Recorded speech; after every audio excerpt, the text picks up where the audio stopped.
आप सभी श्रोता भाई बंधु मातृशक्ति आए हुए सभी श्रोताओं को जय श्री कृष्ण, जय सिया राम, जय जय श्री राधे, जय श्रीमन नारायण।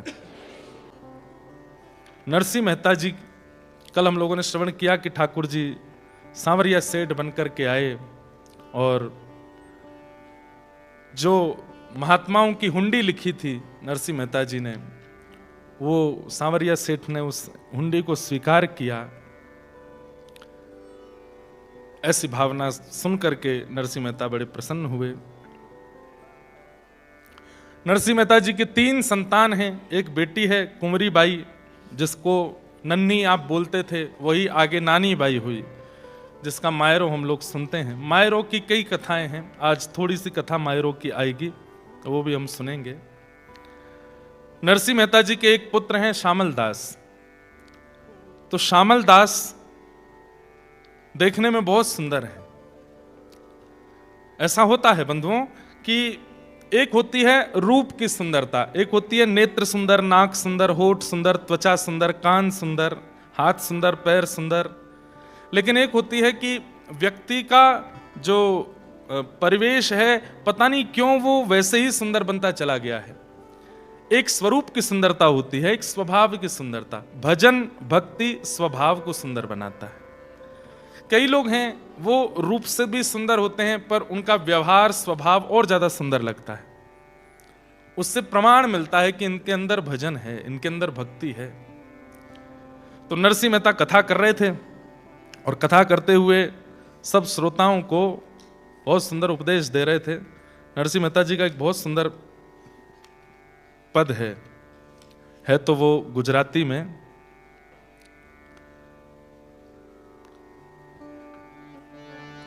हम उसको बस भाव जो नरसिंह मेहता सुना रहे हैं, प्रवचन कर रहे थे, सब बैठ करके सुन रहे थे।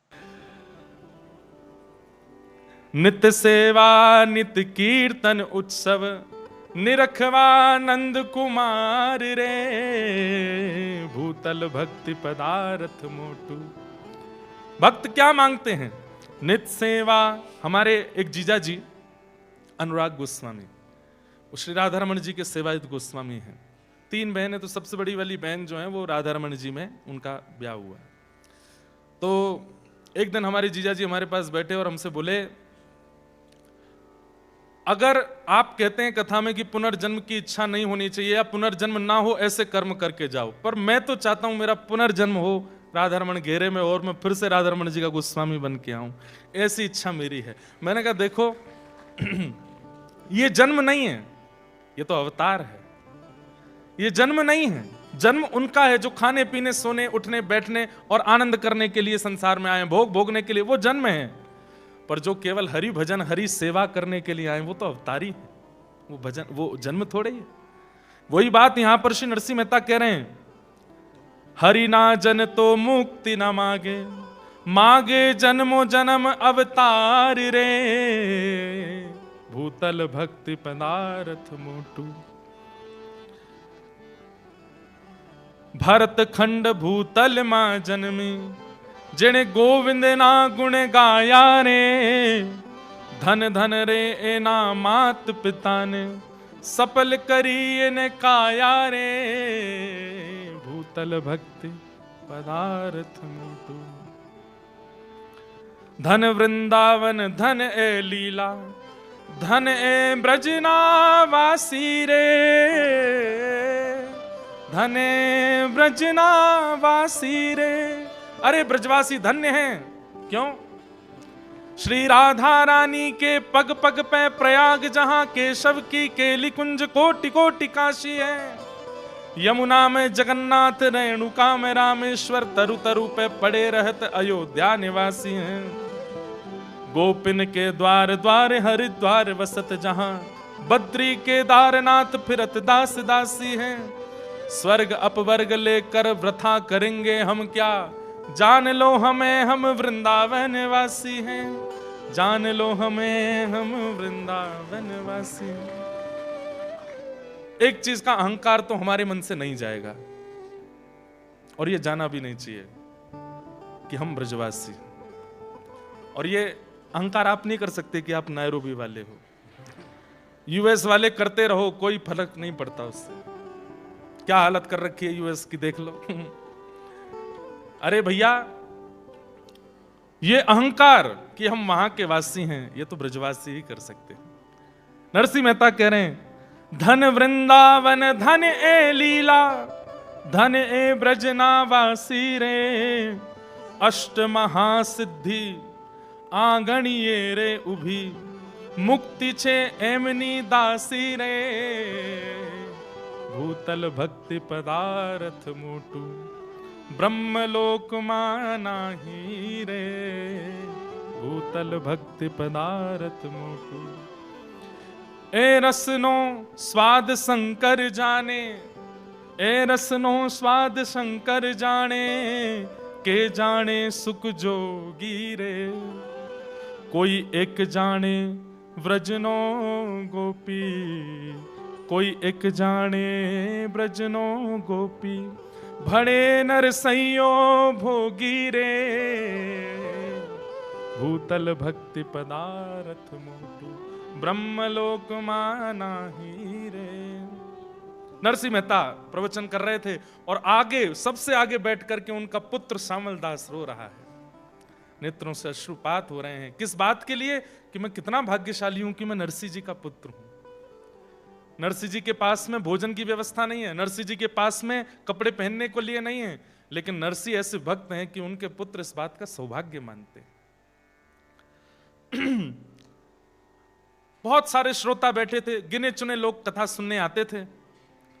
आज की कथा जैसी विश्राम हुई, सब लोग उठ करके जाने लगे, लेकिन एक तो श्यामल दास नहीं उठा और एक पीछे एक व्यक्ति नया नया बैठा था, वो भी नहीं उठा। नरसिंह मेहता बोले, मैं अपने श्रोताओं को जानता हूं, पर ये मैंने पहली बार देखा। कौन हो भैया?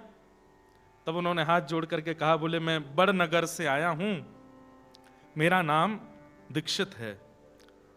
मैं बड़नगर के बहुत बड़े एक उद्योगपति ब्राह्मण हैं, मदन राय मेहता, मैं उनका कुल पुरोहित हूं, मैं उनका कुल पुरोहित हूं। बहुत ध्यान से सुनिए, सब लोग इधर देख के सुनिएगा कथा। तो दीक्षित जी यहां क्यों बैठे थे कथा में?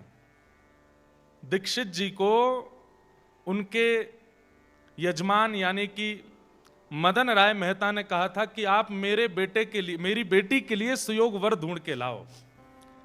तो दीक्षित जी ने कहा कि हमारे गुजरात में जूनागढ़ है, वहां बहुत ब्राह्मण रहते हैं, मैं जूनागढ़ जाता हूं, वहां से कोई ब्राह्मण बालक देख के लाऊंगा आपकी पुत्री के लिए। क्योंकि मदन राय मेहता जो थे उस जमाने में 10 लाख की संपत्ति के स्वामी थे, बहुत बड़े आदमी थे, और उनकी पुत्री ब्राह्मणी, उसके लिए ऐरा गैरा कोई हो नहीं सकता था। तो इसलिए उनकी पुत्री के लिए सुंदर वर ढूंढने के लिए, पति ढूंढने के लिए ये दीक्षित जी निकले थे।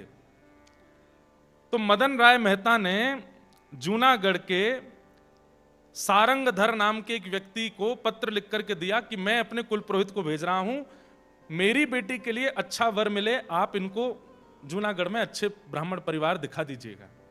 ध्यान से सुनिएगा।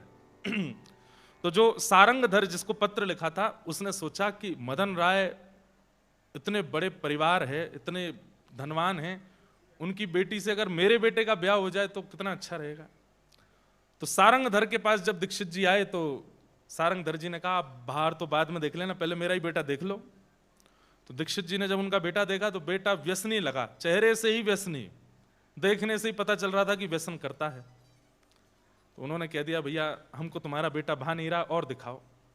तो 2-4 उनके मित्र थे, उनके बेटे दिखाए, वो भी नहीं भाए। जब कहीं भी कोई बेटा नहीं भाया तो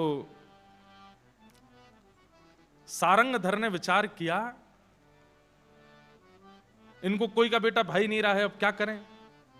तब 2-4 जो मन चले थे, जो चिढ़ते थे नरसिंह मेहता जी से, उन्होंने कहा, बोले अब ये कोई नहीं भा रहा है, बहुत बड़ा राजकुमार चाहिए, तो इनको एक काम करो, वो श्यामल दास है ना नरसिंह मेहता का, वो दिखवा दो। जब उसको देखेंगे तो अंत में ये आएगा कि भाई इस पूरे नगर में इतना बढ़िया कोई है ही नहीं, तो लौट फिर के तुम्हारे बेटे का ही तिलक करके चले जाएंगे। श्यामल दास से मिलवाओ। अब लोग बाग भक्तों के साथ करना तो चाहते हैं छल, लेकिन ठाकुर जी उस छल को सुंदर क्रिया में परिवर्तित कर देते हैं। अब वो दीक्षित जी को भेज दिया, बोले देखो पूरे जूनागढ़ के अच्छे लड़के देख लिए, आपको कोई पसंद नहीं आया, अब एक ही बच्चा है, उस जैसा भगत, उस जैसा सुंदर, उस जैसा सुयोग्य लड़का अगर आपको पसंद नहीं आया तो फिर आपके लिए इस धरती में कोई लड़का है नहीं। बोले कौन? बोले हमारे यहां नरसिंह मेहता है, उनका बेटा श्यामल दास। आहा, दीक्षित जी इसीलिए कथा में बैठे थे। नरसिंह मेहता जी का प्रवचन सुनकर के उनके भाव तो भर ही गए, तुरंत गए, बोले मैं मदन राय मेहता का कुल पुरोहित हूं, आपका पुत्र श्यामल दास उसको देखना चाहता हूं। नरसिंह मेहता बोले क्या देखना चाहिए? ये बैठा, यही है मेरा पुत्र। पीछे मुड़ करके देखा तो नेत्रों में आंसू, भाव विभोर श्यामल दास पड़ा है। ये स्थिति देख करके दीक्षित जी बोले भैया मैंने लड़के तो बहुत देखे, लेकिन कथा में इतने भाव से बैठ के कथा सुनने वाला लड़का मैंने नहीं देखा। नैन नक्श देखना दूर की बात, बाकी की चीजें देखना दूर की बात, उन्होंने तो पक्का कर दिया, बोले यही हमारे यजमान की बेटी के लिए, इससे अच्छा बेटा नहीं मिलेगा। नरसिंह मेहता बोले रुकिए रुकिए रुकिए, इतनी जल्दी निर्णय मत लीजिए। शास्त्र आज्ञा करते हैं कि पुत्री के लिए वर देखने में 4 चीजों का ध्यान रखना चाहिए। पुत्री के लिए वर देखने में 4 चीजों का ध्यान। सबसे पहला कुल, कुल कैसा है। दूसरा देखना चाहिए शीलवान है कि नहीं, कहीं बहुत ज्यादा आडंबर वाले तो नहीं है, कहीं बहुत ज्यादा पाखंडी तो नहीं है, क्रोधी तो नहीं है, शीलवान होने चाहिए। और तीसरा होता है रूप, लड़का सुंदर होना चाहिए। अपनी पुत्री को हम ऐसी किसी को नहीं दे देंगे, उसका रूप सुंदर होना चाहिए। और अंतिम होता है धन, हमसे थोड़े धनवान ज्यादा होने चाहिए, वहीं अपनी पुत्री को भेजेंगे हम। पुत्री का विवाह सदैव अपने से उच्च खानदान में ही करना चाहिए, यह नियम है। पिता को इस धर्म का पालन करना चाहिए। नरसिंह मेहता ये बात दीक्षित जी से कह रहे हैं कि महाराज कुल, शील, रूप, धन ये सब देखना चाहिए। धन तो मेरे पास है नहीं। कुल मेरे पास कैसा है कि ब्राह्मणों ने मुझे नागर वंश से निकाल दिया, भैया ने मुझे घर से निकाल दिया, कुल भी मेरे पास नहीं है। रूप, अब रूप तो जैसा है बस चंदन फोटा लगाते हैं ऐसा ही रूप है, बचा कुचा एक शील ही है हमारे पास और कुछ नहीं है। दीक्षित जी बोले बस वही चाहिए और कुछ नहीं चाहिए, शीलता ही चाहिए। तुरंत नारियल निकाल करके श्यामल दास की गोद में रख दिया, तिलक कर दिया। बोले रोका हो गया तुम्हारे बेटे का। नरसिंह मेहता बोले मदन राय मेहता बहुत बड़े आदमी हैं, मैं उनके बिल्कुल पांव की धूमन भी नहीं हूं, मैं कैसे करूंगा ये सब। बोले करना तुमको थोड़ी, तुम तो बस बारात लेके आना, करेंगे तो मदन राय मेहता करेंगे सब। नरसिंह मेहता बोले देख लो भैया और थोड़ा जांच कर लीजिएगा आप, ठीक है। अब यहां दीक्षित जी जैसे निकल के आए तो वो नगर के लोगों ने कहा क्यों, कैसी रही, देखा श्यामल दास, हम तो आपसे पहले ही कह रहे थे पसंद नहीं आएगा, ये हमारा ही बेटा ठीक है, इसका तिलक कर दो। बोले तिलक उसका तुम्हें करे आया। श्यामल दास बहुत बढ़िया लगा, उसकी गोद में मैं नारियल भी रखे आया, तिलक भी करे आया।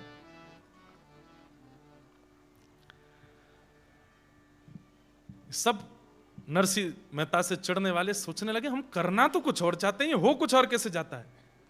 अभी नरसिंह मेहता के बेटे श्यामल दास का ब्याह वो मदन राय मेहता की बेटी से होगा।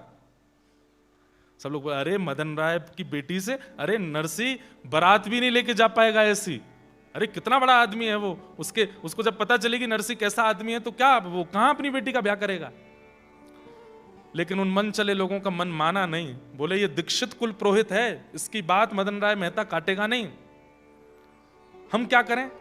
तो उन्होंने पत्र लिख दिया, मदन राय मेहता जी हम जूनागढ़ के फलाने फलाने व्यक्ति हैं, आपके कुल पुरोहित ने गलत लड़के का चयन करके तिलक कर दिया है, श्यामल दास तो ऐसा है, उसके पिता ऐसे हैं, ताल कूटा मंजीरा बजाते रहते हैं, पूरे दिन कीर्तन करते हैं, खान पीन का कोई इनका ठिकाना नहीं।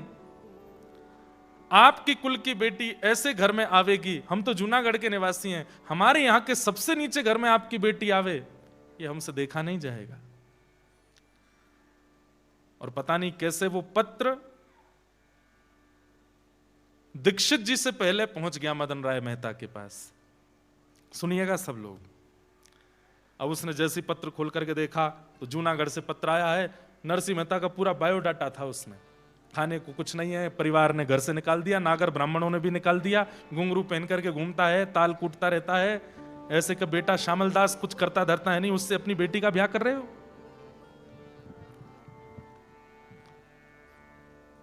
देख करके मदन राय तो बहुत परेशान हुआ। बोले मेरे कुल गुरु कैसे बेटे का तिलक करके आए। यहां पर कुल गुरु जैसे ही आए, आकर के वो तो नाचने लगे। मदन राय ने जाके चरण पकड़े, गुरुजी इतने प्रसन्न। बोले इतना सुंदर लड़का मिला है तुम्हारी बेटी के लिए। बोले मैं जानता हूं, श्यामल दास। तुम कैसे जानते हो? बोले नरसी का बेटा। बोले हाँ हाँ वही वही वही। गुरुदेव, कुल के गुरु कुल का भला सोचते हैं, आप क्या करके आए हैं? वो नरसी के यहां पर भोजन करने को अन्न नहीं होता, वो पूरे दिन ताल कूटता रहता है। आप जानते हैं कि मेरा कुल कैसा, परिवार कैसा, संपत्ति कितनी, और फिर भी आप ऐसे के बेटे से मेरी बेटी का ब्याह निश्चित करके आए हैं। मैं मरते मर जाऊंगा लेकिन अपनी बेटी को श्यामल दास से ब्याह नहीं कराऊंगा। कुल पुरोहित बोले तुम्हें कैसे पता कि ये सब स्थिति है? बोले देखो पत्र आया है। बोले तुम वो नहीं देख पाए जो मैं देख करके आया हूं। अरे दूसरों के घरों में जाते हैं तो संपत्ति दिखाई देती है, दूसरों के घरों में जाते हैं तो व्यवस्थाएं दिखाई देते हैं। नरसी के घर में जाकर के तो वृंदावन का अनुभव हो रहा था, नरसी के घर में जाके द्वारिका का अनुभव हो रहा था। नरसी के घर में जाके ऐसा नहीं लगता कि यहां लोग रहते हैं, ऐसा लगता था कि यहां परमात्मा रहता है। तुम्हारी बेटी, तुम भले ही बहुत धनवान हो, नरसी इतना धनवान नहीं है, लेकिन तुम्हारी बेटी उस घर में बहुत प्रसन्न रहेगी। और मैं तुम्हारा कुल गुरु हूं, मुझ पर थोड़ा तो विश्वास करो। अरे कल को मेरी बेटी को अगर दुख लगा तो आप जाएंगे उसको संभालने के लिए? मैं बस आपसे एक ही प्रार्थना कहता हूं, गुरुजी आज तक आपकी बात नहीं काटी, लेकिन उससे अपनी बेटी का ब्याह नहीं करूंगा। यहां दीक्षित जी ने भी हट कर ली। बोले कि मैं टीका वापस लेकर के नहीं आऊंगा, मैं संबंध तोड़ के नहीं आऊंगा। तुम चाहो तो मेरा अंगूठा काट दो जिससे मैं तिलक करके आया हूं, लेकिन ब्याह मैं पक्का करके आया हूं। अब मेरे प्राण चले जाएं तो तुम अपनी बेटी का ब्याह कहीं और कर देना, लेकिन मेरे जीते जी तो ब्याह वहीं होगा। पत्नी निकल के आई, मदन राय मेहता जी की आकर के बोली आप क्यों गुरुदेव से इतना हट कर रहे हैं? अरे देखो देवी, मैं कहां मुंह दिखाऊंगा, कल को पता चलेगा मेरी बेटी का कहां ब्याह हुआ, लोग क्या बात बनाएंगे।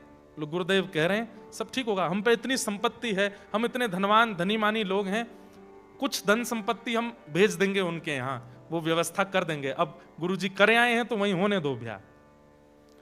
मदन राय मेहता ने बात मान तो ली, लेकिन रातों की नींद उड़ गई। कुछ घर के लोगों से उसने सलाह मशवरा की और कुछ घर के लोगों को एकांत में ले जाकर के बताया। बोले मेरी बेटी का ब्याह ऐसे ऐसे हो रहा है, वो देखने में तो सुंदर है लेकिन घर परिवार ऐसा है, मैं क्या करूं? बोले आप एक काम करो, नरसी मेहता जी को सीधे पत्र भेजो और पत्र में इतनी व्यवस्थाएं लिख दो, इतनी व्यवस्थाएं लिख दो कि हमको ऐसी बारात चाहिए, ऐसी बारात होनी चाहिए, ऐसी घोड़ी होनी चाहिए, बारात में आने वाले लोगों की पोशाक ऐसी होनी चाहिए, पाग ऐसी होनी चाहिए। इतनी व्यवस्थाएं लिख दो कि देख करके नरसी मेहता अपने आप ही संबंध तोड़ देंगे। बोला हाँ ये बात सही कह रहे हो। उन्होंने पत्र लिखा और पत्र में लिख दिया हमको ऐसी बारात दिखानी है, हम बहुत धनी मानी लोग हैं, लोग बाग यहां देखने के लिए आएंगे कि कैसी बारात है, इतने घोड़े, इतने हाथी, इतने ये, इतने वो, ऐसे रत्न, ऐसे सब पहन करके आप लोग आइएगा। और पत्र फोल्ड करके उसके ऊपर जय श्री कृष्ण लिख के भेज दिया। नरसी मेहता जी के पास पत्र पहुंचा। जैसे ही पत्र पहुंचा, नरसी मेहता जी ने देखा पत्र के ऊपर क्या लिखा है, जय श्री कृष्ण। तुरंत देखकर अरे अरे तो ठाकुर जी का पत्र है, दूसरे का पत्र पढ़ना नहीं चाहिए। मैं दूसरे का पत्र नहीं पढ़ता। जय जय आपका पत्र है, आप पढ़ो। पत्र जाके वो अनओपन्ड पत्र, वो फोल्डेड पत्र ही धर देखा ही नहीं। खड़े खड़े ठाकुर जी के, नरसी देख तो ले घोड़े कितने हैं, ये हाथी कहां से आएंगे इतने। कितना समर्पण है नरसी मेहता जी के जीवन में ठाकुर जी के प्रति। धर दिया पत्र ठाकुर जी के चरणों में। कैसे ना माने ठाकुर जी, क्यों ना आवे ठाकुर जी, उसका समर्पण तो देखिए, नरसी का भाव तो देखिए। केवल कृष्ण लिखा है पत्र के ऊपर, तो उस पत्र को खोलूंगा नहीं, ठाकुर जी का पत्र है।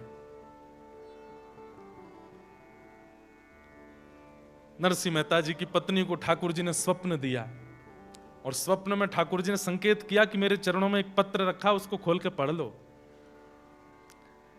जैसे ही पत्नी ने खोल करके देखा और उसके लिखी हुई सब बातें देखी, वो तो उनका तो बीपी हाई हो गया, श्वास चलने लगी। बोले कैसे होगी इतनी व्यवस्था, आपने पढ़ा क्यों नहीं है? कितने दिन हो गए इस पत्र को आए हुए? बोले महीना भर हो गया। बोले इसमें लिखा है अक्षय तृतीया को बारात लेकर के हमको जाना है और अक्षय तृतीया परसों है।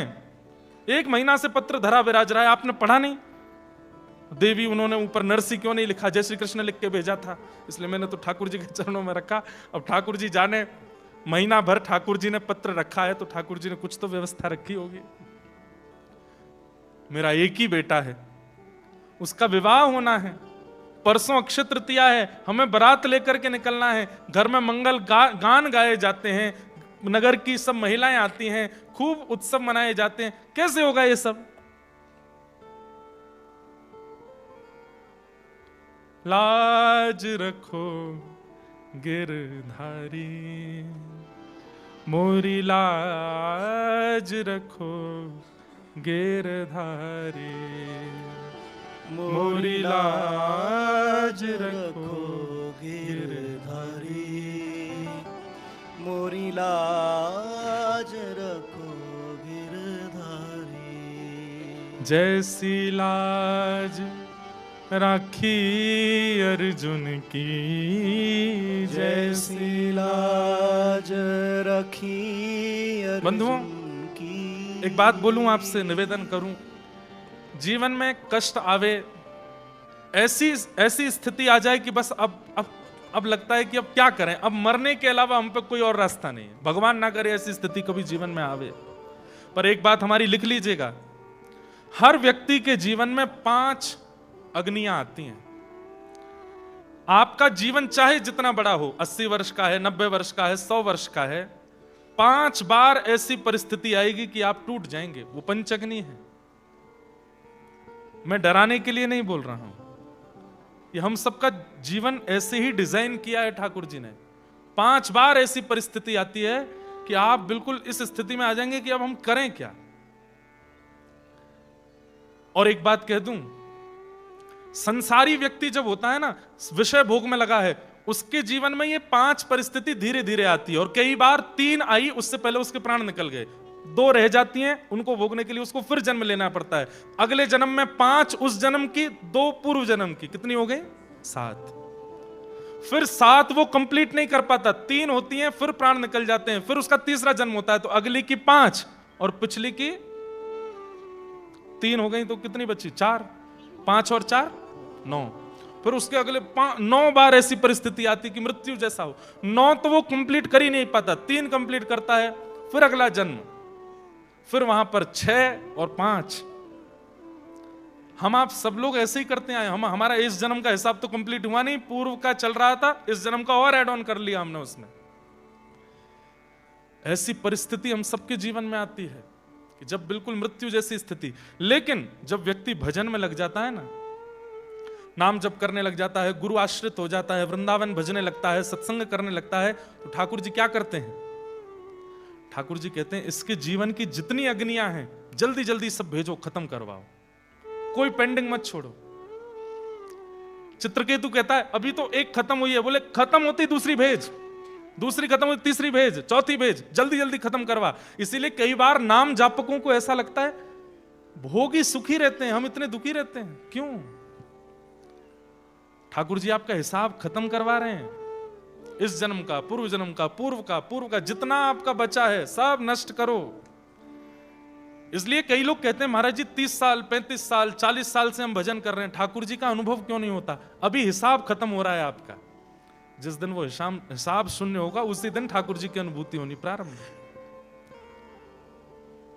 समझ रहे हैं बात को? ये सब बाउंसर जा रही है ऊपर से, समझिए।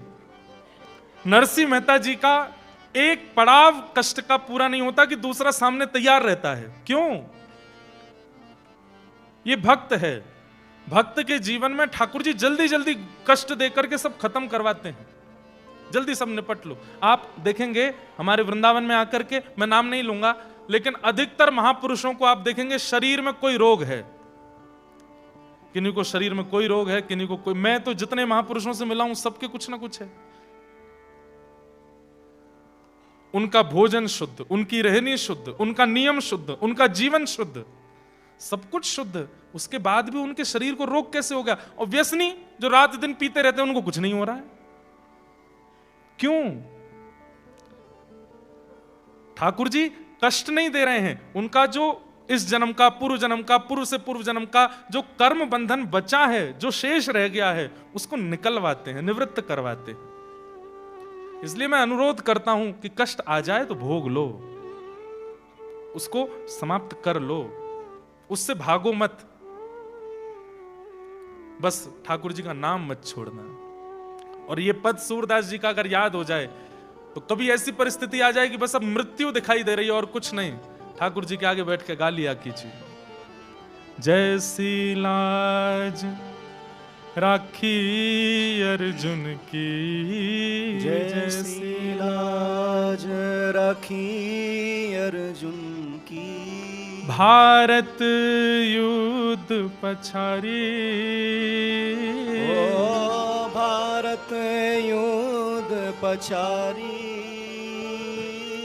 सारथी हो के रथ को हाँ क्यों, सारथी हो के रथ को हाँ क्यों, सारथी हो के रथ को हाँ क्यों, सारथी हो के रथ को हाँ क्यों, चक्र सुदर्शन धारी, मोरी लाज रखो गिरधारी, मोरी लाज रखो गिरधारी,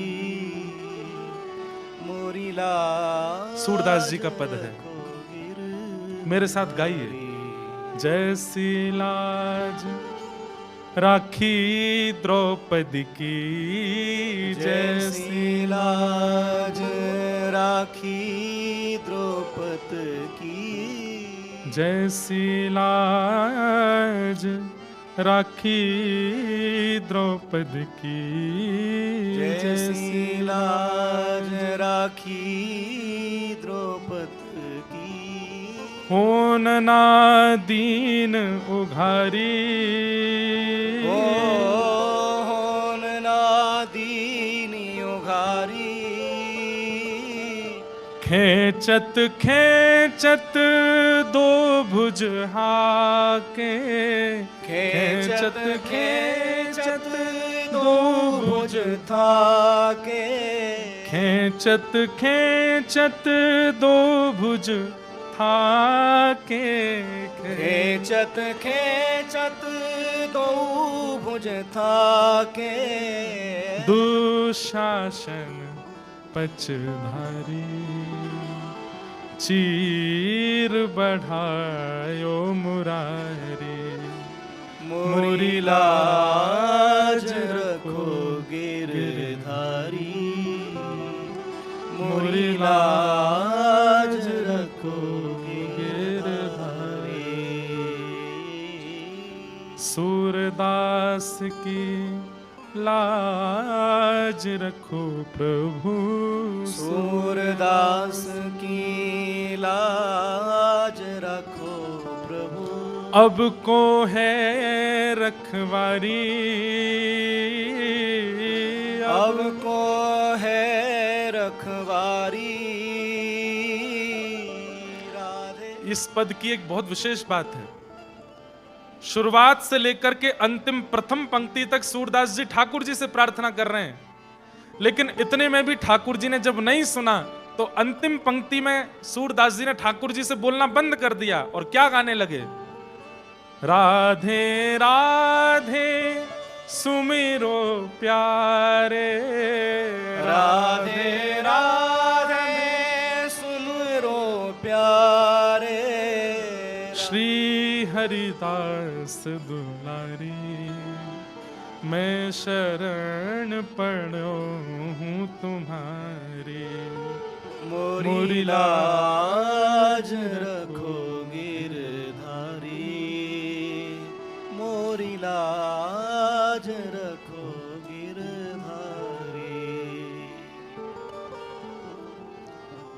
सूरदास जी कह रहे हैं कि भैया ये ना सुन रहे, किशोरी जी की शरण में जाओ।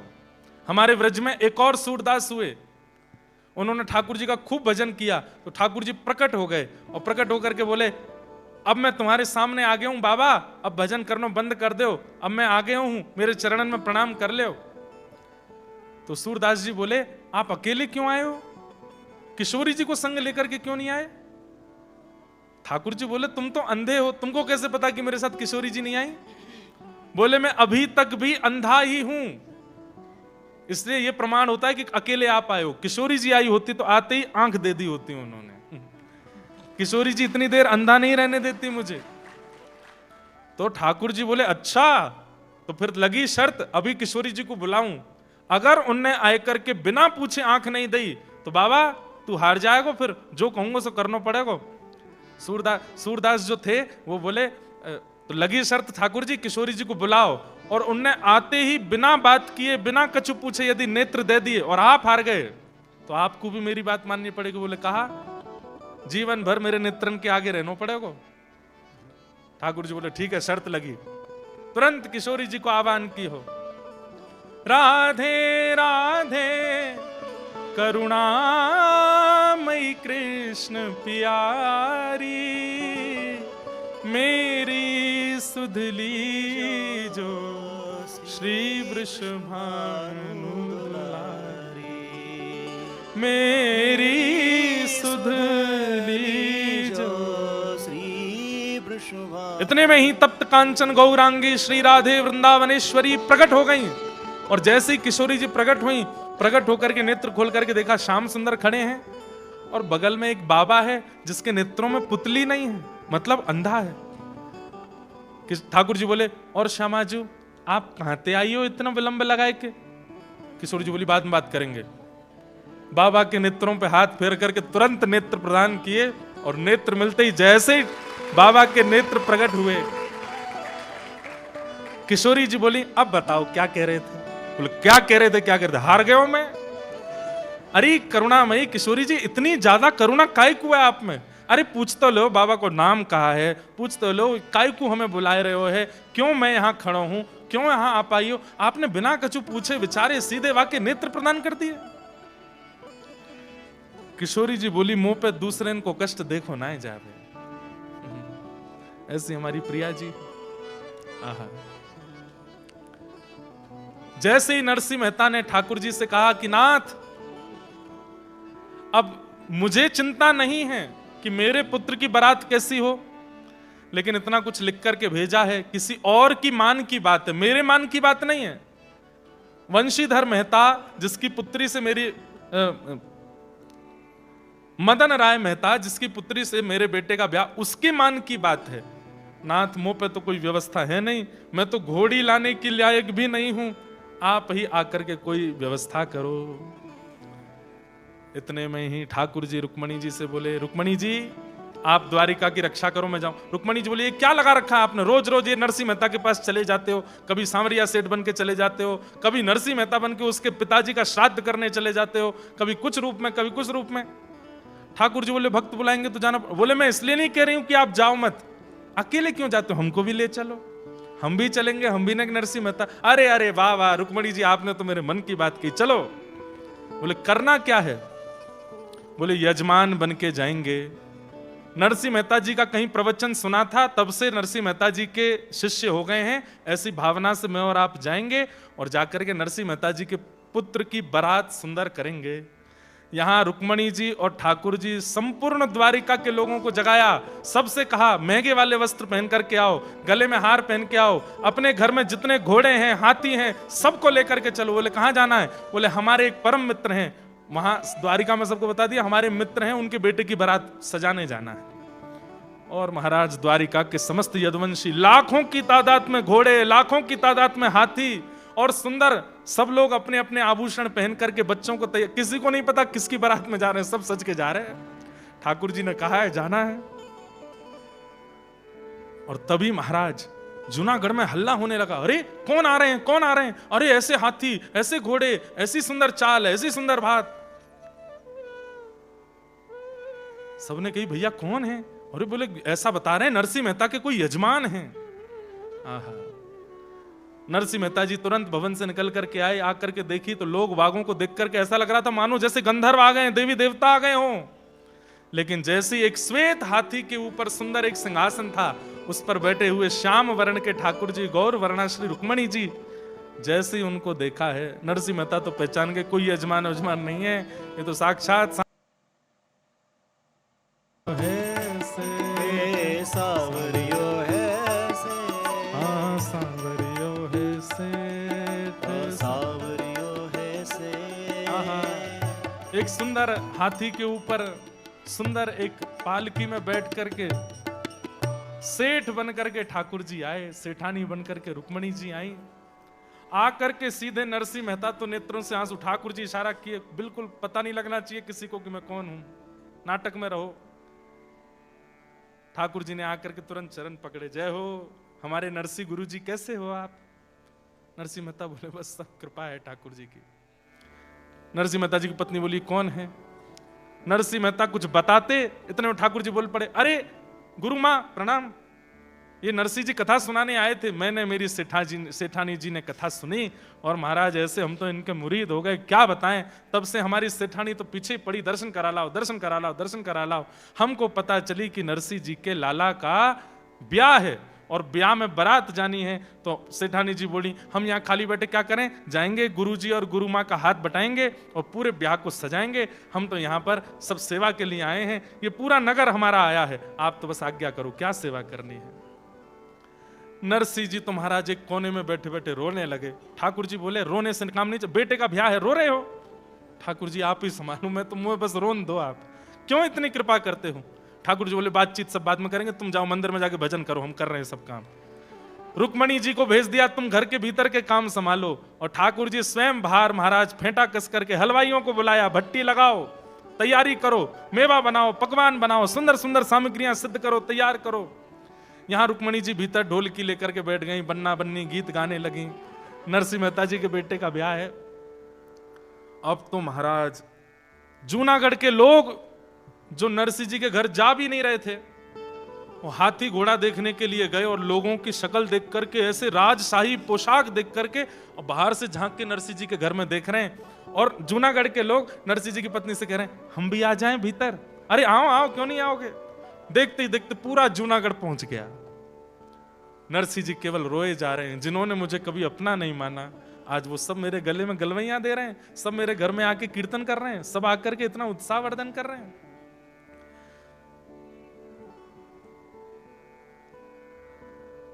सामलदास, ठाकुर जी ने ढूंढा कहां है सामलदास, दूल्हा कहां है? पता चली वो भी दूसरे मंदिर में कहीं रो रहा है। ठाकुर जी गए, ए भाई श्यामलदास काय को रो रहे हो? आप कौन? बोले हम तुम्हारे पिताजी के श्रोता हैं। अच्छा चलो आओ, तुम्हारा ब्याह है, घोड़ी पे बैठना है। मेरा तो मन नहीं, पिताजी ने क्यों? अबे मन तो किसी का नहीं होता, लेकिन करना तो पड़ता है, चलो। ठाकुर जी लेकर के गए।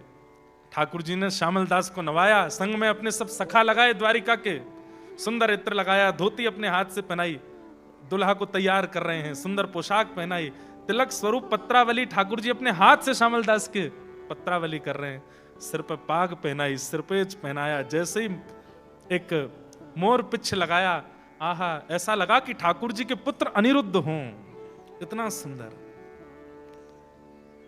ठाकुर जी बोले मैं दिखा तो दूं जरा उस मेहता को, मेरे नरसी के लिए कह रहा है कि वो ताल कूटा, मेरी बेटी से अपने बेटे का ब्याह करे। अब देख तेरी बेटी फीकी लगेगी मेरे नरसी के बेटे के आगे।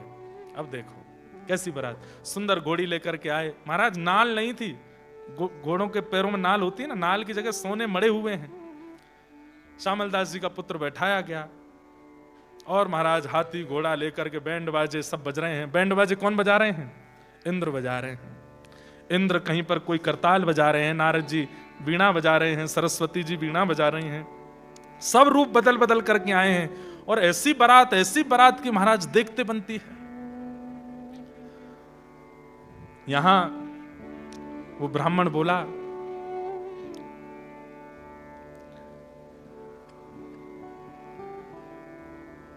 मदन राय मेहता ने अपने कुल पुरोहित जी को बुलाया, दीक्षित जी, कल अक्षय तृतीया है और कल बारात आनी है। मुझे दूर दूर तक कोई आश्चर्य तो लग नहीं रहा है कि बारात आने वाली होगी। मेरी तो नाक कटने वाली है, मेरे इतने रिश्तेदार आ रहे हैं, इतने नातेदार आ रहे हैं, इतना बड़ा मैंने मंडप बनवाया, इतने लोगों की भोजन की व्यवस्था की है, इतना सब कुछ किया है, कहीं ऐसा ना हो कि ये नरसिंह मेहता पुरानी टूटी किसी बैलगाड़ी में अपनी बारात लेकर के आ जाए। थोड़ी व्यवस्था संभलवाया हो। मैं कुछ कुछ आपको धन द्रव्य दे के भेज रहा हूं, आप जाकर के नरसिंह मेहता से कह दो अच्छी व्यवस्था, अच्छी पोशाक पहन करके आवे, देख तो आओ बारात कैसी। दीक्षित जी बोले ठीक है जाता हूं। ये तो निकले जूनागढ़ की ओर, तब देखे तो थोड़ी दूर जाते ही महाराज वहां तो बैंड बाजे बज रहे हैं, खूब जोर जोर से उछल उछल करके बड़े देव जैसे दिखने वाले, गंधर्व जैसे दिखने वाले लोग नृत्य कर रहे हैं। दीक्षित जी को भी लगा ये तो कोई बड़े धनी मानी की बारात होगी, नरसिंह की कहां होगी। निकलने लगे बीच में से, बोले भैया मुझे चलते चलते 2 घंटा हो गए, ये बारात पूरी नहीं हो रही है, किसकी बारात है। एक से पूछा भाई कौन की बारात है, इतना पूरा रोड घेर करके चल रहे हैं, इतनी जोर जोर से नाच रहे हैं और इतने सुंदर सुंदर सब लग रहे हैं, किसकी बारात है। बोले नरसिंह जी की बारात है। दूसरा बोला नरसिंह जी नहीं, नरसिंह जी के बेटे की बारात है। तो दीक्षित जी एक बार तो सोचे, नरसिंह? बोले हाँ। अच्छा कोई सेठ नरसिंह होगा, उसके बेटे की बारात। अपना नरसिंह तो ऐसा नहीं हो सकता, उसके तो बेटे की घोड़ी ऐसी होगी जैसे बिल्कुल अंतिम क्षण चल रहा हो। श्यामल दास की बारात पूरी होते ही घोड़ी परम पद को प्राप्त होगी, वो तो ऐसी बारात होगी, वो ऐसी कहां हो सकती है। कौन नरसिंह है, कहां का नरसिंह? बोले जूनागढ़ के हैं नरसिंह। जूनागढ़ में एक और कोई होगा नरसिंह। बोले पूरा नाम क्या है? बोले नरसिंह मेहता। बोले नरसिंह मेहता, उसके बेटे का नाम श्यामल दास है क्या? बोले हाँ हाँ वही श्यामल दास। बोले वो तालकूटा नरसिंह मेहता? बोले हाँ हाँ वही जो कीर्तन करते हैं। बोले उसके बेटे की बारात है? बोले हाँ जी हम उसी बारात में आए। बोले तुम क्या लगते हो उनके बेटे के? बोले ये नहीं पता लगते क्या, हम तो बस आए हैं, हम तो बस आए हैं, हमारे सेठ जी ने हमको आज्ञा की कि चलना है तो हम तो बस आए हैं। दीक्षित जी बोले पहले तो लग रहा था कि वहां की व्यवस्था जाके मैं नरसिंह मेहता को बता दूं कि भाई मां इतनी व्यवस्था है, थोड़े उसके हिसाब से आना। अब लगता है उल्टा करना पड़ेगा, ये व्यवस्था उसको बतानी पड़ेगी। एक पहाड़ी के ऊपर चढ़ के थोड़ी दूर तक तो दीक्षित जी देखते रहे कैसी बारात, और बारात देख करके, घोड़े देख करके, हाथी देख करके, और दूर चले आ रहे नरसिंह मेहता के पुत्र श्यामल दास को देख करके तो दीक्षित जी मोहित हो गए। कितने सुंदर, बिल्कुल ठाकुर जी के पुत्र अनिरुद्ध की तरह लग रहे हैं।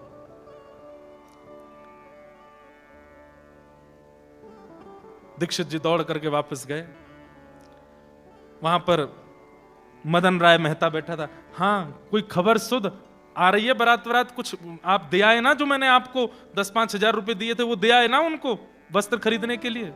बोले ये पकड़ अपने 10-5 हजार रुपए, और सुन अपना घर बेच दे, अपनी संपत्ति बेच दे, अपने घर के सारे बर्तन बेच दे, सोना चांदी सब दाव पर लगा दे, उसके बाद भी उस बारात में जो घोड़े आ रहे हैं उनको घास नहीं खिला पाएगा। इतनी बड़ी बारात है,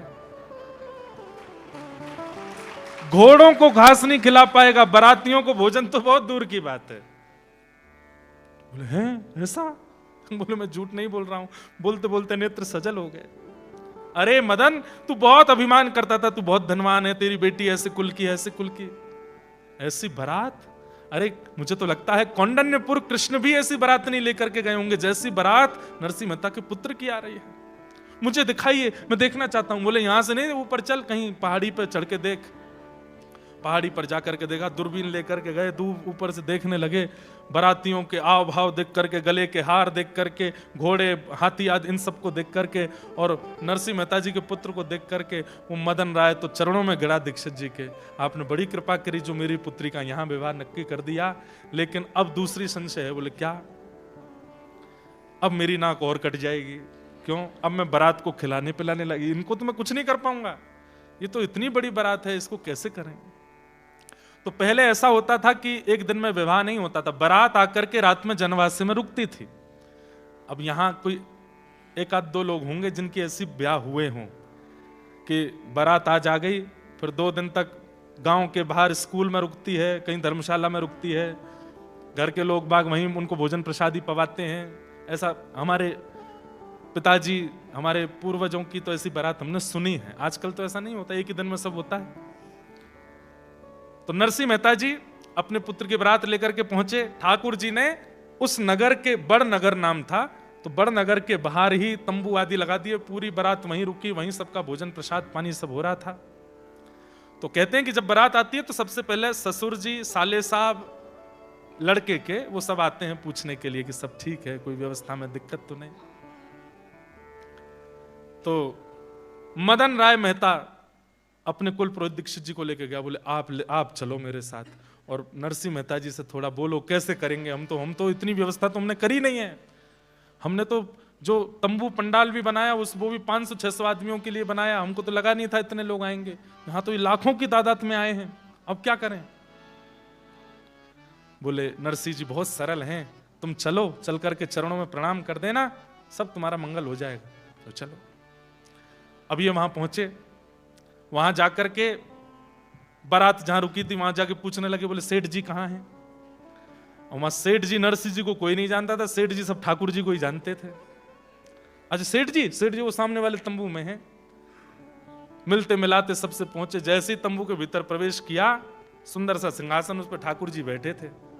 ठाकुर जी को देख करके मदन राय मेहता बोले अरे ये तो कितने सुंदर हैं। नरसिंह मेहता कितने, दीक्षित जी बाहर ही रुक गए थे, बोले मैं नहीं जाऊंगा, अभी तक तुम ही प्रणाम करके आओ, टीका मैंने किया, अब आगे कम तुम करो। ये तो भीतर गए, चरणों में गिरे, सेठ जी आपको मैं प्रणाम करूं, मेरे तो बस आप नरसिंह जी, मुझे लोगों ने बहका दिया था, मुझे पत्र में लिख के भेजा कि आप तो ताल कूटा हो, मुझे क्या पता आप तो धन कूटते हो, आप तो रत्न कूटते हो, मुझे ऐसा पता होता कि आप चांदी सोना खाते हो तो मैं उस हिसाब से व्यवस्था रखता। मैंने तो व्यवस्था बहुत, ठाकुर जी ने उठा, बोला नहीं नहीं नहीं नहीं नहीं, मैं नरसिंह नहीं हूं, तो मैं तो उनका दास हूं, मैं तो उनका सेवक हूं। मदन राय मेहता बोले तो और मरने हो गए, जब ये सेठ ऐसा है तो दास ऐसा है, नरसिंह कैसे होंगे। क्या हुआ, आधी रात में ही मदन राय मेहता अपनी पुत्री को हाथ जोड़ करके, लाली मैं बहुत दुर्भाग्यशाली हूं, मैं तेरा ब्याह नहीं कर पाऊंगा, तेरा जोड़ा रखा है, तेरा सब श्रृंगार रखा है, तेरी मां है, ये कुल पुरोहित हैं, सब लोग हैं, पर मैं बहुत ग्लानि में चला गया हूं, मैं इस ब्याह को संपन्न नहीं कर पाऊंगा। बेटी तू अब देख लेना, निर्णय तेरे हाथ में, जो तुझे करना हो। और आधी रात में मदन राय मेहता नगर छोड़ के चले गए। अब यहां कुल पुरोहित जी आए रात में, और उन्होंने आकर के नरसिंह मेहता जी से कहा, बोले कि एक दिक्कत हो गई। बोले अब क्या दिक्कत हो गई। बोले कि लड़की के पिताजी चले गए। बोले कहां। बोले नहीं नहीं नहीं, वहां नहीं गए, नगर छोड़ के चले गए, आपकी व्यवस्था बारात देख करके वो तो घबरा गए, हाथ पंप फूल गए उनके, बोले मैं कुछ नहीं कर पाऊंगा, तो चले गए। नरसिंह मेहता जी बोले अच्छा चलो मैं करता हूं कुछ, अब बारात तो आ गई, अब वापस लौटना तो अच्छा नहीं। नरसिंह मेहता गए ठाकुर जी के पास, और जो सबको पता है कि वो सेठ जी हैं, नरसिंह मेहता को ही पता है कि ये ठाकुर जी हैं। ठाकुर जी बोले कहो नरसिंह क्या बात, सब व्यवस्था देखो बढ़िया है ना, बारात वरात सब बढ़िया लगी। वो तो सब बढ़िया है, लेकिन एक दिक्कत और हो गई है। बोले क्या हो गया। बोले जो लड़की के पिताजी हैं उन्होंने हाथ खड़े कर दिए, व्यवस्था नहीं कर पा रहे, वो तो नगर छोड़ छाड़ के चले गए। बोले अब। बोले अब बारात की व्यवस्था करिए, अब ब्याह भी आप ही कराओ, ब्याह की व्यवस्था भी आप ही करो। जब बारात इतनी ले, मैंने तो कहा नहीं था इतनी लेके आना, अब इतने यदुवंशियों को लेकर के आप आए हो तो व्यवस्था ब्याह की भी आप ही करो। ठाकुर जी बोले ये क्या बात हुई, ये तो बहुत भेद हो जाएगा, हम वर पक्ष के अब वधु पक्ष का भी हम ही करेंगे तो ये उचित नहीं लगता। बोले कुछ तो कीजिए। ठाकुर जी बोले हम पे आइडिया है। बोले क्या। तुरंत नेत्र बंद करके बलराम जी को बुलाया, वो दाऊ दादा जल्दी आओ, अकेले नहीं आना, भाभी जी को संग लाना।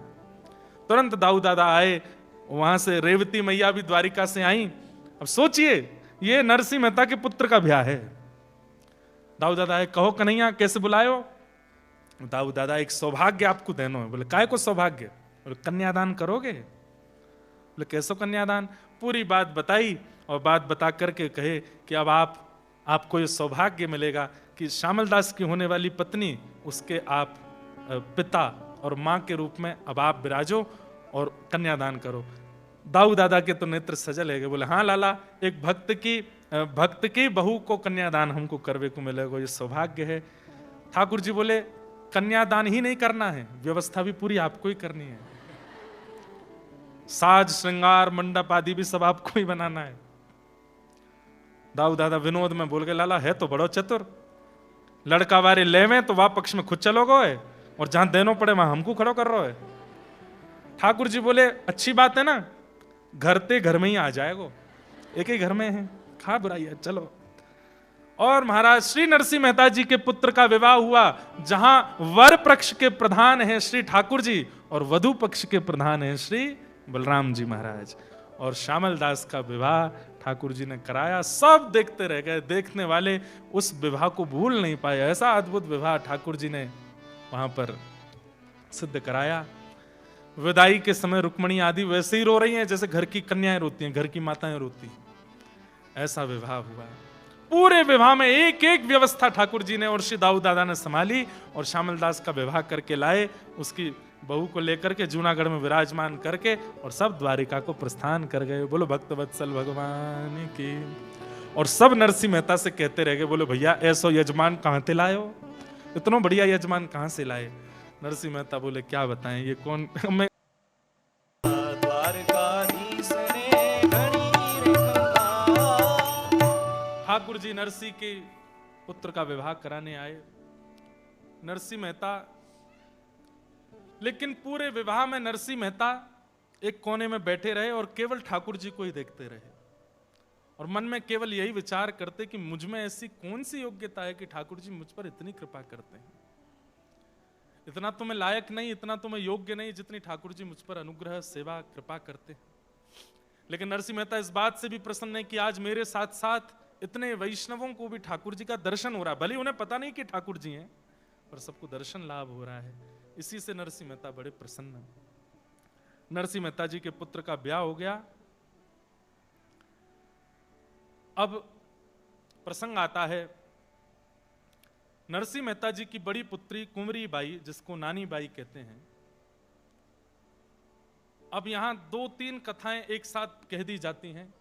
कहीं पर उसका भाव ऐसा बताया जाता है कि नरसिंह मेहता जी की पुत्री का पुत्र हुआ और पुत्र होने पर उसका छोचक जाता है। कितने लोग छोचक जानते हैं कि नहीं पता नहीं, छोचक होता है। अब उसको आप ऐसी समझ लो कि फर्स्ट बर्थडे मान लो, अब यही समझ लो। तो उसमें घर के जो सदस्य हैं, परिवारी जन हैं, वो सब लोग आते हैं। नरसिंह मेहता जी की पुत्री कुंवरी बाई, उनके सास ससुर ननद ये बिल्कुल अच्छे नहीं थे, बहुत उत्पीड़ना करते थे। क्यों? क्योंकि नरसिंह मेहता जी ने ब्याह तो कर दिया था अपनी पुत्री का, अंजार एक जगह है कच्छ में, वहां ब्याह हुआ था। कच्छ के पास में एक जगह गांधी धाम, वहां हम लगभग हर साल कथा करने जाते हैं। अंजार भी मैं गया हूं दर्शन करने। थोड़ा आगे जाते हैं तो नारायण सरोवर आता है। गुजरात में बहुत अच्छे अच्छे स्थान हैं। तो अंजार में नरसिंह मेहता जी की पुत्री का ब्याह हुआ। इनके सास ससुर और ननद अच्छे नहीं थे। वो पूरे दिन इनको कोसते रहते थे, डांटते रहते थे, इनके पीछे पड़े रहते थे। यहां तक तो सब ठीक था, लेकिन नरसिंह मेहता जी को गाली देते थे, ये बात उससे सहन नहीं होती थी। वो हाथ जोड़ के कहती थी, आपको मुझे जो कहना है कह लीजिए, मुझे जितना सुनाना है बोल दीजिए, पर मेरे पिताजी को कुछ मत कहा कीजिए। लेकिन वे सब लोग तो तालकूटा की बेटी, तालकूटा मतलब मजीरा बजाने वाला, तालकूटा की बेटी ऐसा कह के ही बुलाते थे। अब कुछ भी हो, अपमान तो करते थे, लेकिन पुत्र की पत्नी है इस नाते से जो उसकी क्रियाएं वो भी करते थे। तो पुत्र का पुत्र हुआ है, इसलिए माता पिता थोड़ा उत्सव, छोचक का उत्सव मना रहे थे। और उस उत्सव में सबको निमंत्रण भेजा। तब कुंवरी बाई, नानी बाई ने जाकर के अपने ससुर जी से कहा, मेरे पिताजी को भी निमंत्रण भेज दीजिए, वो भी आ जाएंगे। दूर बैठी बैठी सास हंसने लगी, बोले आएगा तो खाली हाथी, लेके तो कुछ आना नहीं उसको बुला करके हमारा अपमान ही होता है, सबके सामने दिखाना कुछ भी करता नहीं, ऐसा सब बोलने लगी। लेकिन ससुर जी ने सोचा कि ठीक है, सब आ रहे हैं तो वो भी आ जाएंगे, कहीं बात ऐसी ना बन जाए कि बताओ विवाह किया अपने पुत्र का इनकी पुत्री से और नरसिंह मेहता को बुलाया भी नहीं, ठीक है हम आमंत्रण भेज देते हैं। तो अपने कुल पुरोहित को पत्र लिख करके भेज दिया और कह दिया, जाइए नरसिंह मेहता जी को निमंत्रण दे आइए, यहां छोचक का कार्यक्रम होना है, वो जरूर पधारें। ध्यान से सुनिएगा। कुल पुरोहित जी जैसे पत्र लेकर के बाहर गए तो नानी बाई दौड़ी दौड़ी गई और जाकर के बोली, ये तो संदेश आप ससुर जी का दे देना, मेरा मौखिक संदेश मेरे पिताजी को दे देना। उनसे कह दीजिएगा कि बेटी के घर आ रहे हैं। मुझे पता है पिताजी के पास धन संपत्ति कुछ है नहीं ज्यादा, लेकिन फिर भी हो सके तो थोड़ी व्यवस्था करके ले आए। यहां देन लेन करेंगे तो उससे मेरा मान बढ़ेगा। आप पिताजी को थोड़ा निवेदन कर देना कि कुछ लेकर के आवें, बस मेरा मान बढ़े ससुराल में। पिताजी का मान बढ़ेगा, मेरा मान बढ़ेगा, तो आगे मुझे जीवन जीने में अच्छा लगेगा।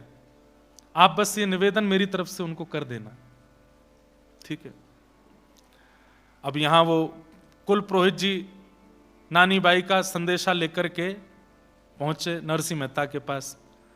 नरसिंह मेहता जी तो करताल बजा रहे थे। वो 16 तो सूरदास जिनके नेत्र ही नहीं है, 16 सूरदास और जो भी नरसिंह मेहता के आगे आ जाते सबको पकड़ लाते, मेरे घर में रहो। अच्छा, घर में अगर कोई यजमान दे गया, अब ठाकुर जी आए थे तो ऐसा तो नहीं ठाकुर जी नरसिंह को कुछ नहीं दे के गए होंगे, खूब दे करके गए, पर नरसिंह मेहता का नियम था शाम ढलने से पहले जो दक्षिणा मिली है सब खर्च कर देते थे। और खर्च क्या करते? भंडारा कर देते थे, अगले दिन के लिए नहीं बचा के रखते थे। ऐसा नरसिंह जी का जीवन। ठाकुर जी ने भी इतनी बार बहुत कुछ दिया नरसिंह मेहता जी को, लेकिन सब खर्च कर देते। तो नियम ऐसा रहता था कि जब तक घर में दक्षिणा है तो अन्न सामग्री बनती थी, और जब दक्षिणा खत्म हो जाती थी तो नरसिंह मेहता 16 सूरदास और बाकी के जो 10-5 संत और थे उनके साथ मंजीरा लेके जाते जूनागढ़ में, घर घर बाहर खड़े होकर बजाते, हमें कुछ भिक्षा लेके आते। तो सूखी सामग्री दाल आटा चावल मिल जाता, घर लाके बनाते और प्रेम से सब पाते। ऐसे चलता था जीवन। अब यहां वो कुल पुरोहित जी आए निमंत्रण लेकर के। जैसे ही निमंत्रण लेकर के आए तो सब साधु महात्माओं को लगा कहीं भंडारा होने वाला है, भंडारा की चिट्ठी आई है।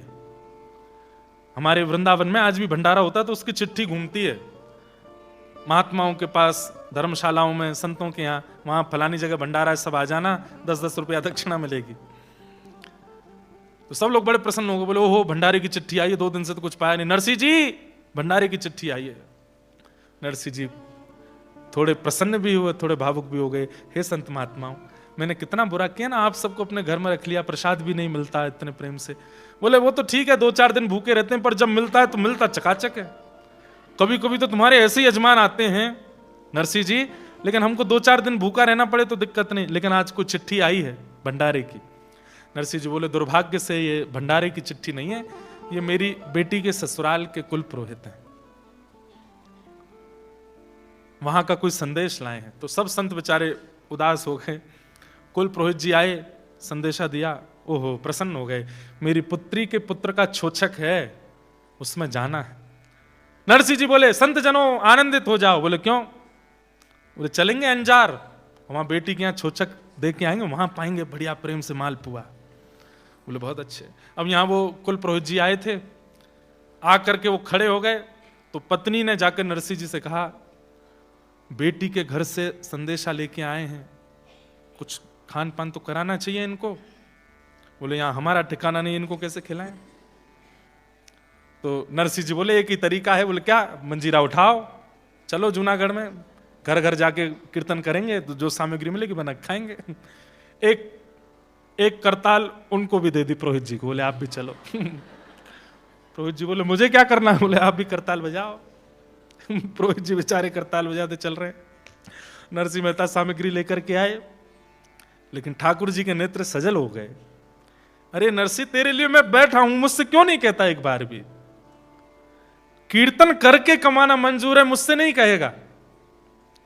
जो सामग्री नरसिंह मेहता लेकर के आए कीर्तन करके, वो घर में आते इतनी अद्भुत हो गई।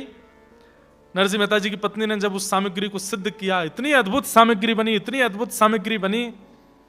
तो पंडित जी खाने, उनके मन में तो ये आ गया था ये छोचक क्या लेके जाएंगे, मुझे नहीं भोजन करा पा रहे, मुझे करताल लेके घुमा रहे हैं, ये छोचक लेके जाएंगे। लेकिन जैसे वो प्रसाद पाने बैठे, ऐसी अद्भुत अद्भुत सामग्रियां जो नरसिंह जी के घर में बनी भी नहीं थी, वो पंडित जी को थाल में दिख रही थी। पंडित जी बोलते थे कि रोटी लेकर के आओ। नरसिंह मेहता जी की पत्नी लाती रोटी थी, लेकिन थाल में जाते ही वो मालपुआ बन जाती थी, थाल में जाते ही वो रबड़ी बन जाती थी। ऐसी अद्भुत चमत्कार होने लगे। नरसिंह मेहता जी के यहाँ पा करके प्रसाद पाते पाते स्थिति ये हो गई कि पंडित जी के लिए चिकित्सक बुलवाने पड़े। बीमार हो गए, इतना भोजन कर लिया उन्होंने, हालत खराब हो गई।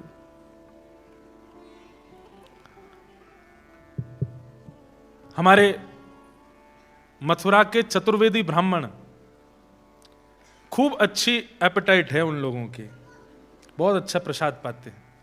आप पवाते पवाते थक जाएंगे, वो पाते पाते नहीं थकेंगे। ऐसे अब तो नहीं बचे, पहले थे ऐसे, हमने सुना है खूब। बड़े प्रसंग हैं हमारे मथुरा के चतुर्वेदियों के। एक प्रसंग, यजमान ने कहा 10 गुलाब जामुन पर 100 रुपया दूंगा, कितने खा सकते हो? तो एक चतुर्वेदी का बेटा बोला, आप तो बस रकम बढ़ाते जाना, जितने धरते जाओगे सब खा जाऊंगा। 10 गुलाब जामुन खाए, लेकिन उसने कहा एक शर्त है। बोले क्या? 10 गुलाब जामुन खाने के बाद आधा घंटे के लिए घर जाऊंगा, फिर आ जाऊंगा, फिर खा लूंगा। बोले इतना तो कर ही सकते हो, बाद 4 दिन तक खवाते रहना, खा लूंगा मैं। और ये भी कब? भोजन करने के बाद, पेट भर गया उसके बाद। 100 रुपया प्रति गुलाब जामुन जब कर दिया तो 10 गुलाब जामुन खा लिए। 10 गुलाब जामुन के 100 रुपया लेकर के बोले बस अब 10 मिनट रुकिए, मैं अभी आता हूं।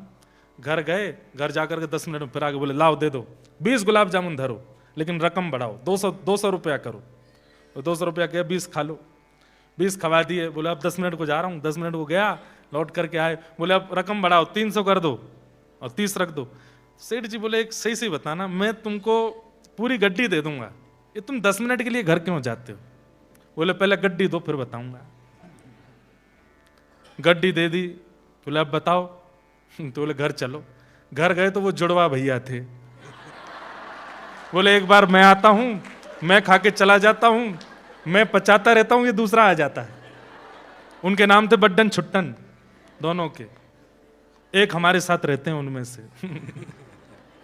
नायरोबी भी आए हैं, ये नहीं बताऊंगा कौन से हैं, अपने आप ढूंढ लेना, इनमें से कोई से भी हो सकते हैं। तो ऐसे हमारे मथुरा के ब्राह्मण देवता हैं, एक से एक अद्भुत। ब्रजवासियों को प्रसाद पवाओ। अब हम लोग तो बाहर घूम घूम के बिगड़ गए, असली ठेठ ब्रजवासी, उसको प्रसाद पवाओ, इतना आनंद आएगा आपको, खवाते जाओ, खाता रहेगा, बस उसको अद्भुत दक्षिणा देनी पड़ेगी। एक चतुर्वेदी जी, उन्होंने ब्राह्मण किसी यजमान के यहां प्रसाद पाया, अद्भुत प्रसाद पाया। प्रसाद पाते पाते स्थिति हो गई कि वो पाते पाते वहीं लुढ़क गए। यजमान आए, बोले पधार गए क्या? बोले पधारे नहीं है, लेकिन चिकित्सक को बुलाइए, अब हमसे उठा नहीं जा रहा है, इतना खा लिया है। तो चिकित्सक आया। चिकित्सक ने आकर के एक चूरन बनाया, और चूरन में शहद वहद मिला करके या कुछ भी मिला करके, और शहद तो नहीं, चूरन में थोड़ा नमक मिर्च आदि कुछ मिला करके चूरन बना के दिया उनको। बोले लीजिए ये चूरन पी लीजिए, जितना खाया होगा सब पच जाएगा। तो चतुर्वेदी जी बोले अरे चिकित्सक, इतनी जगह होती तो 2 गुलाब जामुन और नहीं खा लेता मैं? तेरे या चूरन चटनी को क्यों खाऊंगा? इतनी जगह होती तो मैं 2 गुलाब जामुन और खाता हूं। इतनी भी जगह नहीं है। तो महाराज ऐसा प्रसाद पवाया नरसिंह मेहता ने कि निमंत्रण लेकर के आए जो ब्राह्मण देवता थे वो वहीं पस्त हो गए। फिर नरसिंह मेहता जी ने उनकी चिकित्सा की। ये पस्त क्यों हुए? ठाकुर जी ने उनको, वो नरसिंह मेहता के लिए गलत गलत सोच रहे थे ना, इसलिए ठाकुर जी ने उनको ऐसा कर दिया। वो तो महाराज उठ करके फिर जैसे तैसे ठीक भय। बोले नरसिंह जी आ जाना, छोचक लेके, छोचक में पहुंच जाना। बोले हाँ ठीक है। ये वापस गए, वहां जाकर के उन्होंने बताया, बोले नरसिंह जी ने तो ऐसा प्रसाद पवाया, मैं क्या बताऊं, अद्भुत आनंद आ गया। बोले अभी देखते हैं, आने दो।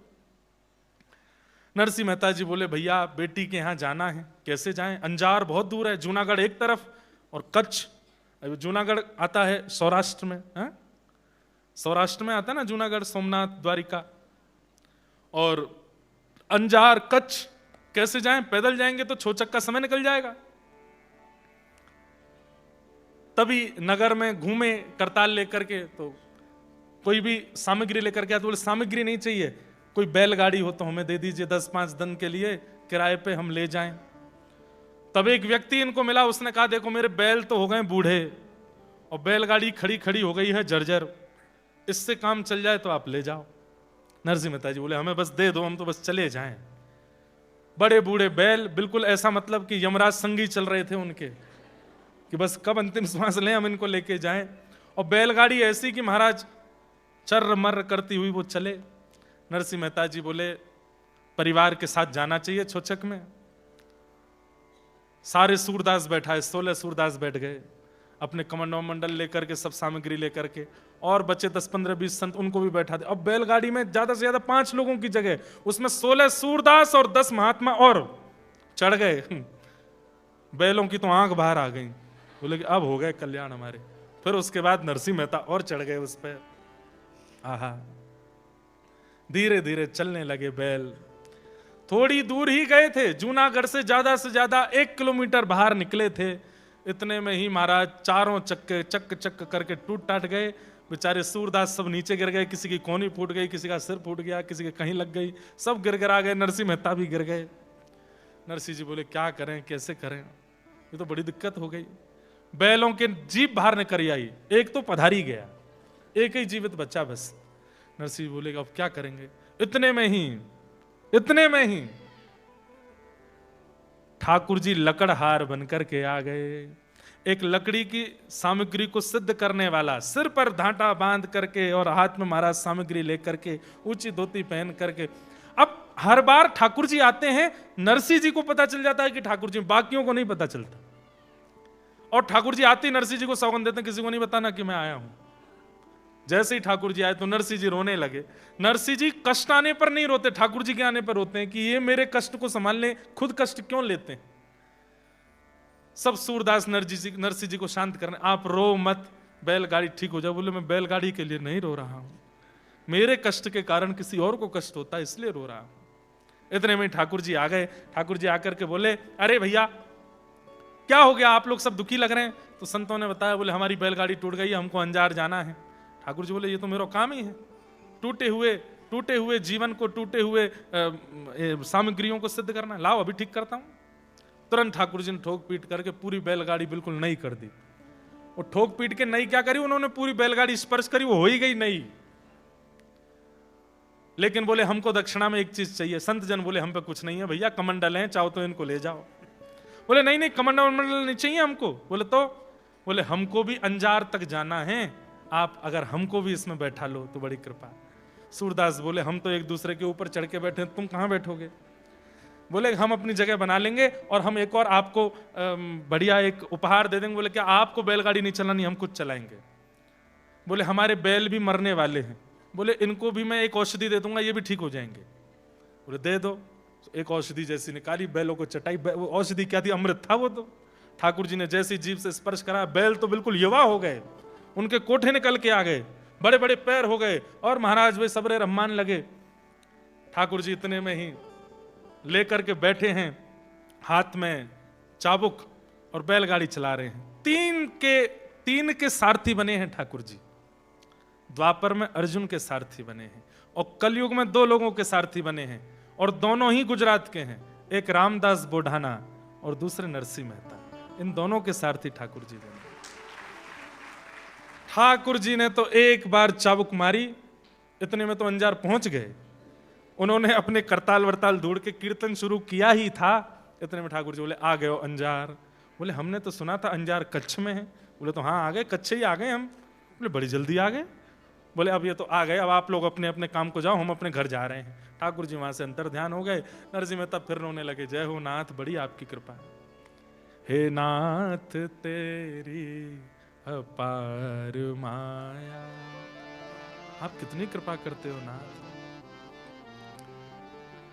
तो सुनी ही रहती अदालत तुम्हारी, कृपा की न होती जो आदत तुम्हारी।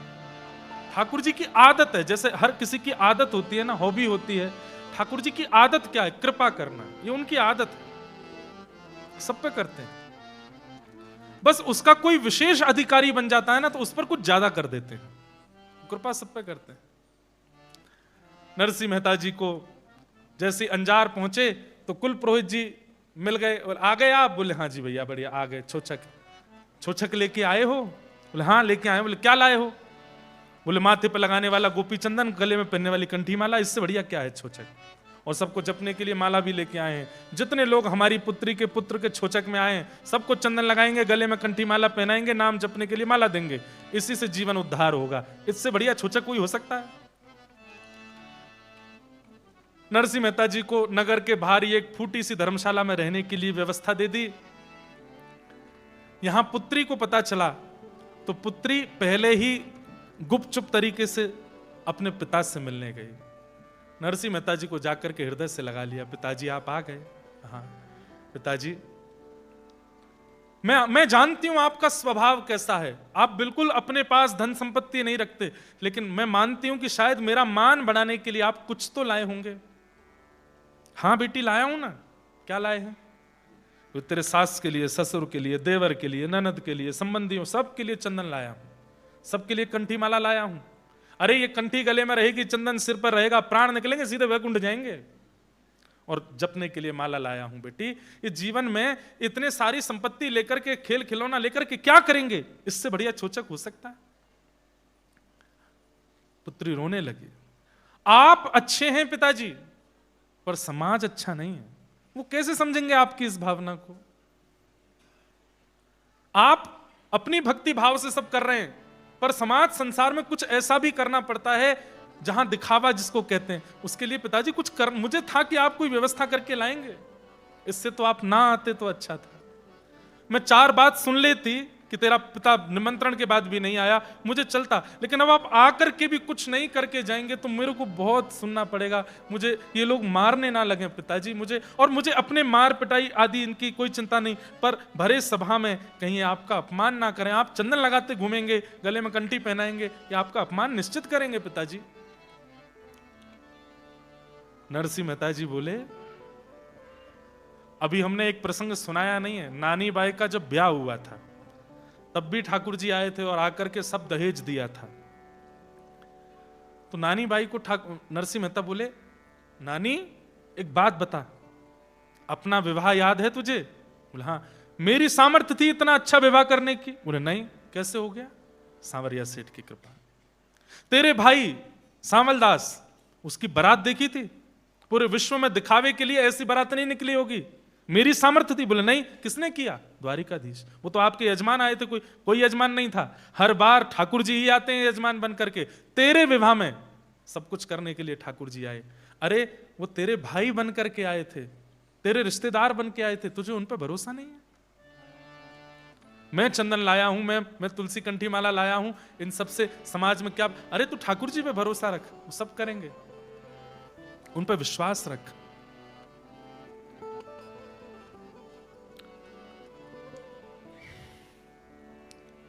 एक बहुत सुंदर पंक्ति में गाता हूं कभी कभी कथा में।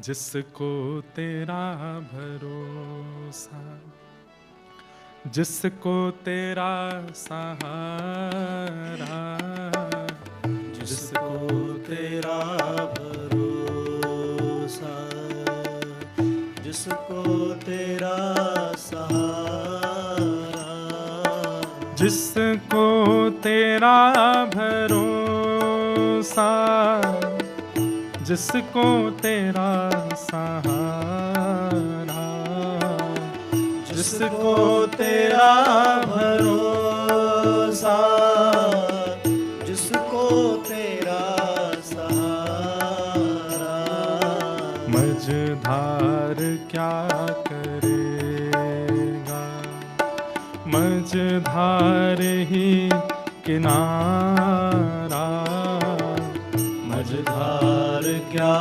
करेगा, मझधार ही किनारा।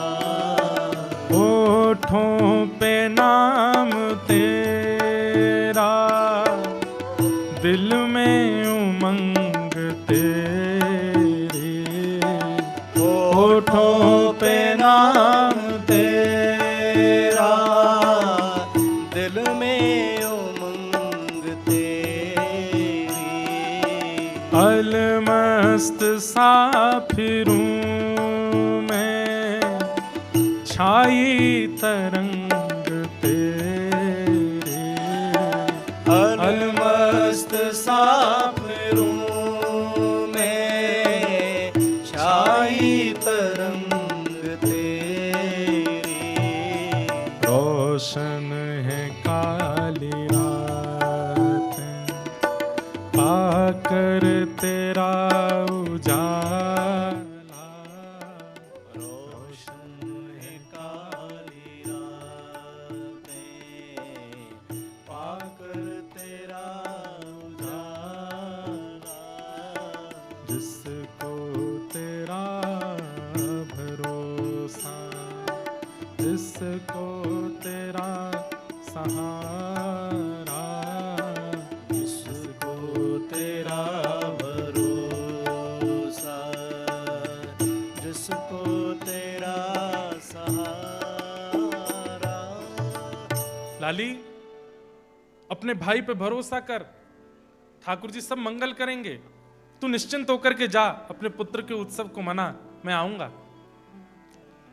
पुत्री चली गई वापस, और यहां घर के लोगों को पता चला कि नरसिंह मेहता आ गए हैं। तो नरसिंह मेहता जी के पास एक सेविका को भेजा कि जाओ उनकी सेवा करना, और लिख करके भिजवा दिया ये सामान छोचक में लेकर के आना। क्या क्या सामान लिखवा दिए?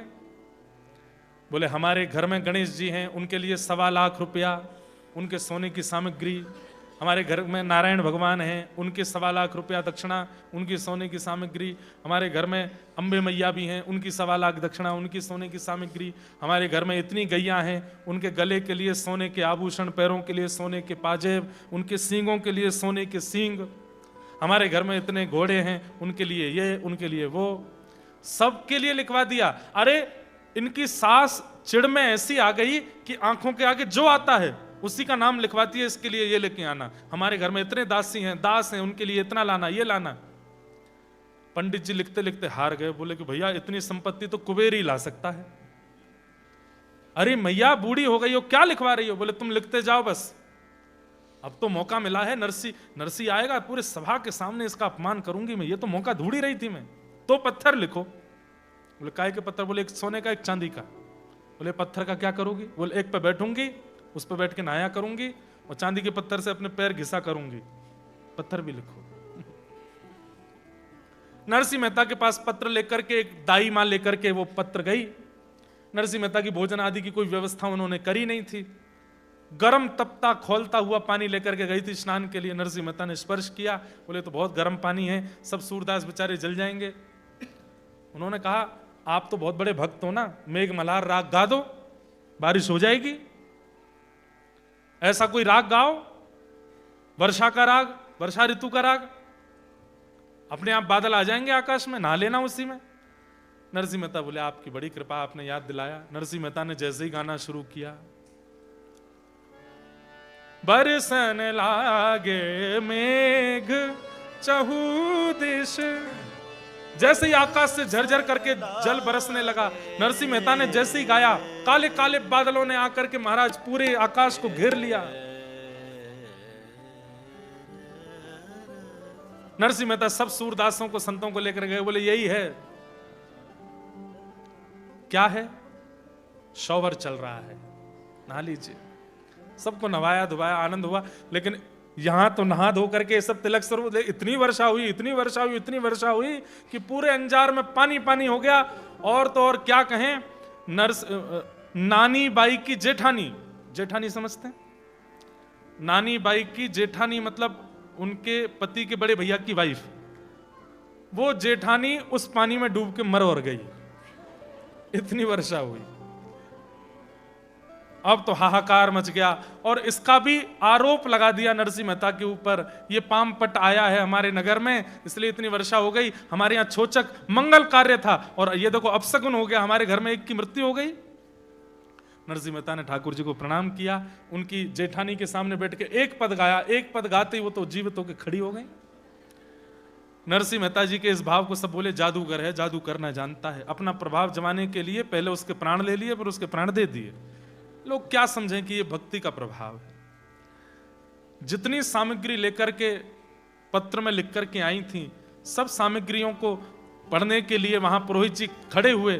बोले नरसिंह जी इतनी सामग्रियां लिख करके भेजी गई हैं, मैं पढ़ के सुना दूं? बोले पढ़ के मत सुनाइए। बोले तो क्या करें?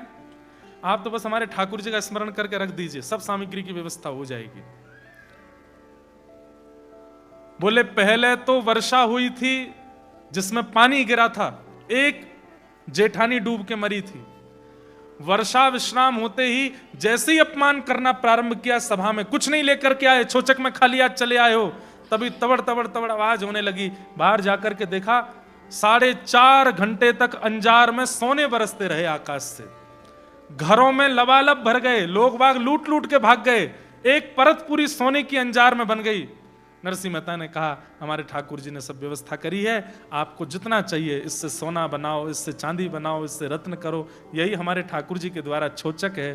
कहते हैं आज भी अंजार में खुदाई होती है घर बनाने के लिए, तो आज भी नरसिंह मेहता के समय के सोने के कुछ अंश मिल जाते हैं। पूरे अंजार में सोना ही सोना हो गया। ये दृश्य देख करके सास ससुर ननद सब नरसिंह मेहता के आगे नतमस्तक हो गए। हम आपकी भक्ति को पहचान नहीं पाए, हमें क्षमा कर दो। लेकिन अब वो हुआ जो सबसे सुंदर था। क्या? आपकी पुत्री नानी बाई ने अपने पुत्र को, जिसका छोचक था, उसको अपनी सास की गोद में दिया और अपने संपूर्ण परिवार के आगे हाथ जोड़ के कहा मैं आप सबका त्याग करती हूं, अब मैं आपके पास नहीं रह सकती। मेरे ऐसे पिता, ऐसे भक्त पिता मुझे जीवन में प्राप्त हुए हैं। आपको धन संपत्ति चाहिए, पूरा नगर सोने का हो गया, इसी में रहिए, यही निमग्न रहिए, मैं अब अपने पिता के साथ रहूंगी और भगवत प्राप्ति करूंगी, भजन करूंगी। और उसी समय नानी बाई अपना घर छोड़ के पिता के साथ वापस चली गई। वापस लौट करके अपने पिता के पास आ गई और चरणों में आकर के कहा पिताजी अब मुझे अपनी शिष्या रूप में स्वीकार कीजिए। मैंने आपको बहुत वाद्य किया कि सामग्री लेकर के मेरे ससुराल आइए। अब पिताजी मैं आपसे एक ही प्रार्थना करती हूँ, उस सांवरिया सेठ जिसका आप नित्य दर्शन करते हो, एक बार मुझे उनका दर्शन करा दीजिए। नरसिंह मेहता जी की छोटी बेटी रत्नाबाई, बड़ी बहन की स्थिति देख करके उसने पिताजी से प्रार्थना की मुझे विवाह नहीं करना, मैं भी आपकी शिष्या बन के रहना चाहती हूँ। नरसिंह मेहता जी ने उनको फोर्स नहीं किया, उन्होंने ब्याह नहीं किया। श्यामल दास की पत्नी है, श्यामल दास, दोनों बहन पत्नी और नरसिंह मेहता जी की पत्नी सब मिलकर के भजन करते हैं, कीर्तन करते हैं, खूब आनंद से रहते हैं। बहुत सुंदर सुंदर चरित्र और हैं नरसिंह मेहता जी के, सबको हम प्रणाम करते हैं। जन्माष्टमी का दिन था और नरसिंह मेहता जागरण में कीर्तन करते थे पूरी रात। आज जन्माष्टमी का दिन है और कहते हैं जो तिथि, जो वार, जो नक्षत्र ठाकुर जी के प्रकट होने पर हुआ था, ठीक वही हजारों साल बाद वही तिथि नक्षत्र आदि सब प्रकट हुआ। जूनागढ़ के पास के गांव में नरसिंह मेहता कीर्तन करने के लिए गए। रात भर कीर्तन किया। कीर्तन करते करते जैसे ही 12 बजे रात्रि के मध्य रात्रि हुई, नरसिंह मेहता खड़े होकर के कीर्तन करने लगे। अपने हाथ में करताल बजाते बजाते घूमना प्रारंभ किया। धीमी गति से फिर थोड़ी तेज गति हुई, थोड़ी और द्रुत गति हुई। नृत्य करते करते करते करते करते जैसे ही सूर्य उदय का समय हुआ, जन्माष्टमी के दिन श्री नरसिंह मेहता ठाकुर जी में विलीन हो गए, भगवान की लीला में ही प्रविष्ट हो गए। ऐसे श्री नरसिंह मेहता जी को हम बार बार प्रणाम करते हैं। ऐसे नरसिंह मेहता जी को बार बार वंदन करते हैं जिन्होंने इस धराधाम पर आकर के अपनी भक्ति के प्रचार, भक्ति के प्रभाव से ना जाने कितने लोगों का उद्धार किया। नारायण नु नाम न लेता, वारे तेने तजिए रे, नारायण नु नाम न लेता। मनसा वाचा कर्म करीने, लक्ष्मी वरने भजिए रे, नारायण नु नाम न लेता, वारे तेने तजिए रे, नारायण नु नाम न लेता। नरसिंह मेहता जी का पद है, इसको गा करके हम लोग कथा को विश्राम करें। सब लोग गाओ, मेरे बिना तबला के ही गाओ। नारायण नु नाम न लेता, वारे तेने तजिए रे, नारायण नु नाम वारे तेने तजिए रे, नारायण नाम। केवल गाइएगा नहीं, मानिएगा भी इस बात को। कुल ने तजिए कुटुंब ने तजिए, तजिए माने बाप रे, कुल ने तजिए कुटुंब ने तजिए, तजिए माने भगनी सुत दारा ने तजिए, भक्ति सुत दारा ने तजिए, जेम तज कंचुक सांप रे, नारायण नाम न लेता। जो ठाकुर जी का नाम ना लेता हो, जिसकी जीभ पर भगवान नाम ना आता हो, कथा में बुलाया, आपने कहा कि चलो कथा हो रही है हमारे साथ चलो, और उसने कहा नहीं हमारा मन नहीं है, छोड़ दीजिए उसको, त्याग दो, ब्लॉक कर दो इसी वक्त उसको, फेसबुक इंस्टाग्राम व्हाट्सएप सब जगह से खत्म हमारे संबंध। जो ठाकुर जी का नहीं वो हमारा नहीं। भैया देखो, संसार में हम सब लोग आए हैं, अपने अपने कर्म बंधनों में बंध करके आए, लेकिन हम सबकी गति नारायण है, हम सबकी गति हरि है। इसको भूला मत कीजिए। धन कमाइए, संपत्ति कमाइए, वैभव कमाइए, जो चाहिए वो करिए, पर इस बात को भूलिए नहीं कि हमारी अंतिम गति नारायण है, हरि है, कृष्ण है। उनकी प्राप्ति करना हमारा मुख्य उद्देश्य है, और उसमें केवल मैं इतना करूं, मैं उसका त्याग कर दूंगा जो हरि को नहीं बचता। नारायण नाम न लेता। बंधुओं, नरसिंह मेहता इतने प्रिय हैं ठाकुर जी को। वामन बार भगवान जूनागढ़ आए, अभी हमने तो 4-5 ही सुने हैं, वामन पूरा करने के लिए तो वामन दिन की कथा होगी, पर मैं ये वचन दे के नहीं जा रहा हूं। मैं पिछली बार 5 दिन बोल गया था, तो 5 दिन, वामन दिन तो नहीं रुक पाऊंगा मैं नैरोबी में। वैसे ऐसा नहीं है कि यहाँ अच्छा नहीं, बहुत अच्छा लगता है। हम ऑस्ट्रेलिया भी गए हैं, अमेरिका भी गए, कनाडा भी गए, पर विदेश में हमको नैरोबी में जैसी शांति मिली वैसी सब जगह नहीं मिली। सब जगह बहुत अच्छा है। ऑस्ट्रेलिया में तो रिकॉर्ड बना था, 13,000 वैष्णव आए कथा में, 13,000 ऑल ओवर ऑस्ट्रेलिया में मिला करके। मतलब सिडनी में 5,000, मेलबर्न में 3,000, कैनबरा में 1,500, सब जगह इतने वैष्णव आए।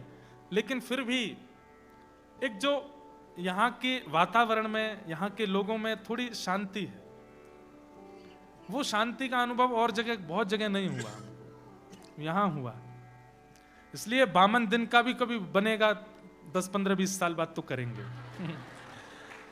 बामन दिन करेंगे तो ही बामन बार ठाकुर जी की जूनागढ़ आने की लीला पूरी हो पाएगी। कितनी बार ठाकुर जी जूनागढ़ आए, अभी 3 दिन में हमने कितनी बार ठाकुर जी को प्रकट किया होगा, ज्यादा से ज्यादा 5-6 बार। बामन बार भगवान आए जूनागढ़। कितना प्रेम करते हैं ठाकुर जी नरसिंह से। कली काल में, आज से लगभग 50-60 साल पुरानी घटना है, किसी मंच पर नरसिंह मेहता जी का एक शो हो रहा था। नरसिंह मेहता जी का चरित्र दिखाया जा रहा था। थिएटर बोलते हैं ना, थिएटर चल रहा था। और वहां पर एक व्यक्ति नरसिंह मेहता बनकर के करताल हाथ में लेकर के बस ऐसे ही गा रहा था, कृष्ण कृष्ण कहता उद्धव, प्राण मारा जाए रे, कृष्ण कृष्ण करता। ये भी नरसिंह मेहता जी का पद है। हमारा जाए रे। अभी बड़ोदरा में कथा थी जनवरी में, तब मेरे पास था, मैंने गाया था, अब ढूंढना पड़ेगा। बहुत अच्छा पद है। गा रहे थे मंच पर, और मंच पर गाते गाते वो नरसिंह मेहता जी के जो पोशाक जिसने पहन रखी थी, नरसिंह मेहता जी की तरह करताल बजाते बजाते वो उसी भाव से सांवरिया सेठ को पुकार रहा था जैसे पुकारते थे, लेकिन बस वो नरसिंह मेहता जी की पोशाक में था, भाव नरसिंह जी जैसा नहीं था। कहते हैं कि उस सभा में जो थिएटर देखने आए थे उनमें सबसे पीछे ठाकुर जी प्रकट हो गए, और प्रकट होकर के नेत्र सजल होकर नरसिंह को देखने लगे। अरे मेरा नरसी तू रो क्यों रहा है, मैं आ तो गया यहाँ पे। इतने में ही पर्दा लग गया और वो जो थिएटर था वो विश्राम हो गया। सब उठ के जाने लगे। ठाकुर जी व्याकुल हो गए, मेरा नरसी कहाँ चला गया, अभी तो यहीं खड़ा था, कहाँ चला गया। वो जो नरसी बना था वो बैक स्टेज जाकर के आयोजकों से लड़ रहा था, मेरी 1500 में डील हुई थी, आप 1000 क्यों दे रहे हो, 1500 दो। बात सुनिएगा पूरी। आयोजकों ने उसको 1500 दिए तो बहुत जल्दी में था। उसकी पत्नी ने कहा था जल्दी आना, तो कपड़े भी चेंज नहीं किए, नरसिंह मेहता की पोशाक में ही घर जा रहा था। ठाकुर जी ढूंढ रहे थे थिएटर के बाहर, असली घटना है, कहां है नरसिंह। तभी दिखा, ओ वो जा रहा, आगे आगे वो नरसिंह का रोल करने वाला व्यक्ति जा रहा था, एक्टर जा रहा था। और तभी उसको चंदन की सुगंधी, नूपुरों की ध्वनि सुनाई देने लगी। उसको लगा मेरे पीछे कोई चल रहा है।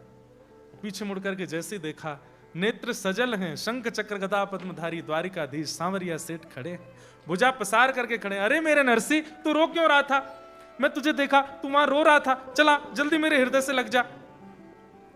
वो व्यक्ति दौड़ के हृदय से लग तो गया, पहचान तो गया कि परमात्मा है, पर उसने तुरंत कहा नाथ मेरा नाम तो ये है, मैं नरसिंह नहीं हूं, मैं तो केवल उनका अभिनय कर रहा था। ठाकुर जी ने तुरंत दूर किया, अभिनय कर रहा था, और इतना कह के ठाकुर जी अंतर ध्यान हो गए। उस व्यक्ति ने मन में विचार किया कितना प्रेम करते हैं ठाकुर जी नरसिंह से कि आज मैं उसका अभिनय कर रहा हूं, उसकी जैसी पोशाक पहन करके, पैसों के लिए ऐसी पोशाक पहन के घूम रहा हूं। ठाकुर जी तब प्रकट हो गए। यदि मैं वास्तव में नरसिंह जैसा चरित्र जीवन बना लूं तो ठाकुर जी प्रकट नहीं हो जाएंगे। आज भी ठाकुर जी आने को तैयार है, कोई नरसिंह बने तो सही। नरसिंह केवल एक ही बात कह रहे हैं, नारायण नाम न लेता, वारे तेने तजिए रे, नारायण नाम न लेता। प्रथम पिता प्रहलादे तजियो, प्रथम पिता प्रहलादे तजियो, ना तजियो हरि नाम रे, ना तजियो। प्रहलाद ने अपने पिता को त्याग दिया लेकिन हरि नाम नहीं त्यागा।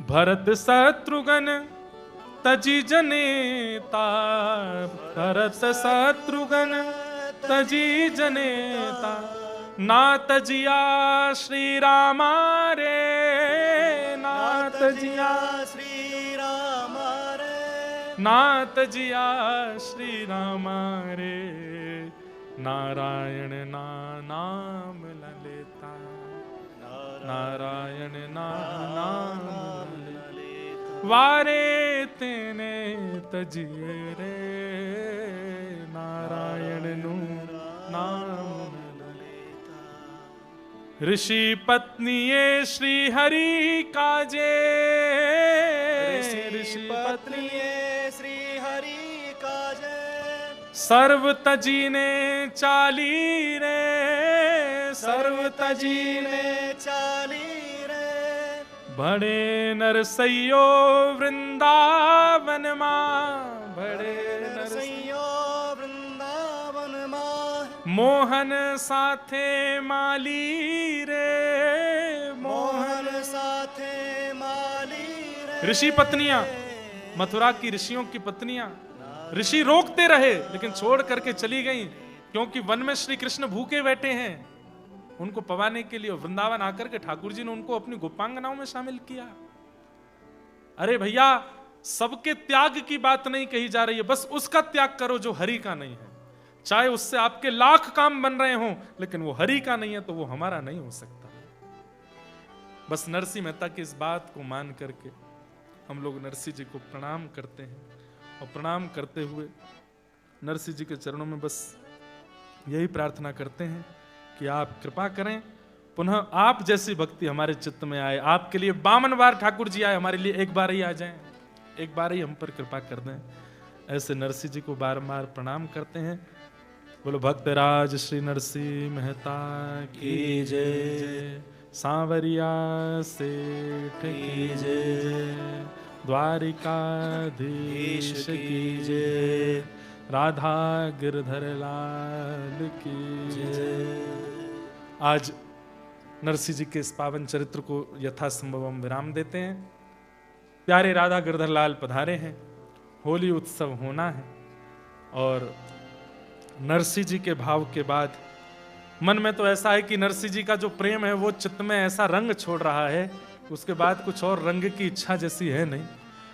रंग तो नहीं, फूल उछाले जाएंगे, मे भी हो सकता है रंग हो भी, आई डोंट नो। आप लोग अपना ध्यान रखना। लेकिन होली के पद हम गाएंगे प्रेम और भाव से। आप सब लोग नृत्य कीजिएगा, आनंद कीजिएगा, और उसके बाद सब लोग प्रस्थान करेंगे, प्रसाद पाएंगे। अगले वर्ष में भी हम दोबारा फिर मिलेंगे। सबको बहुत बहुत प्रणाम करते हैं।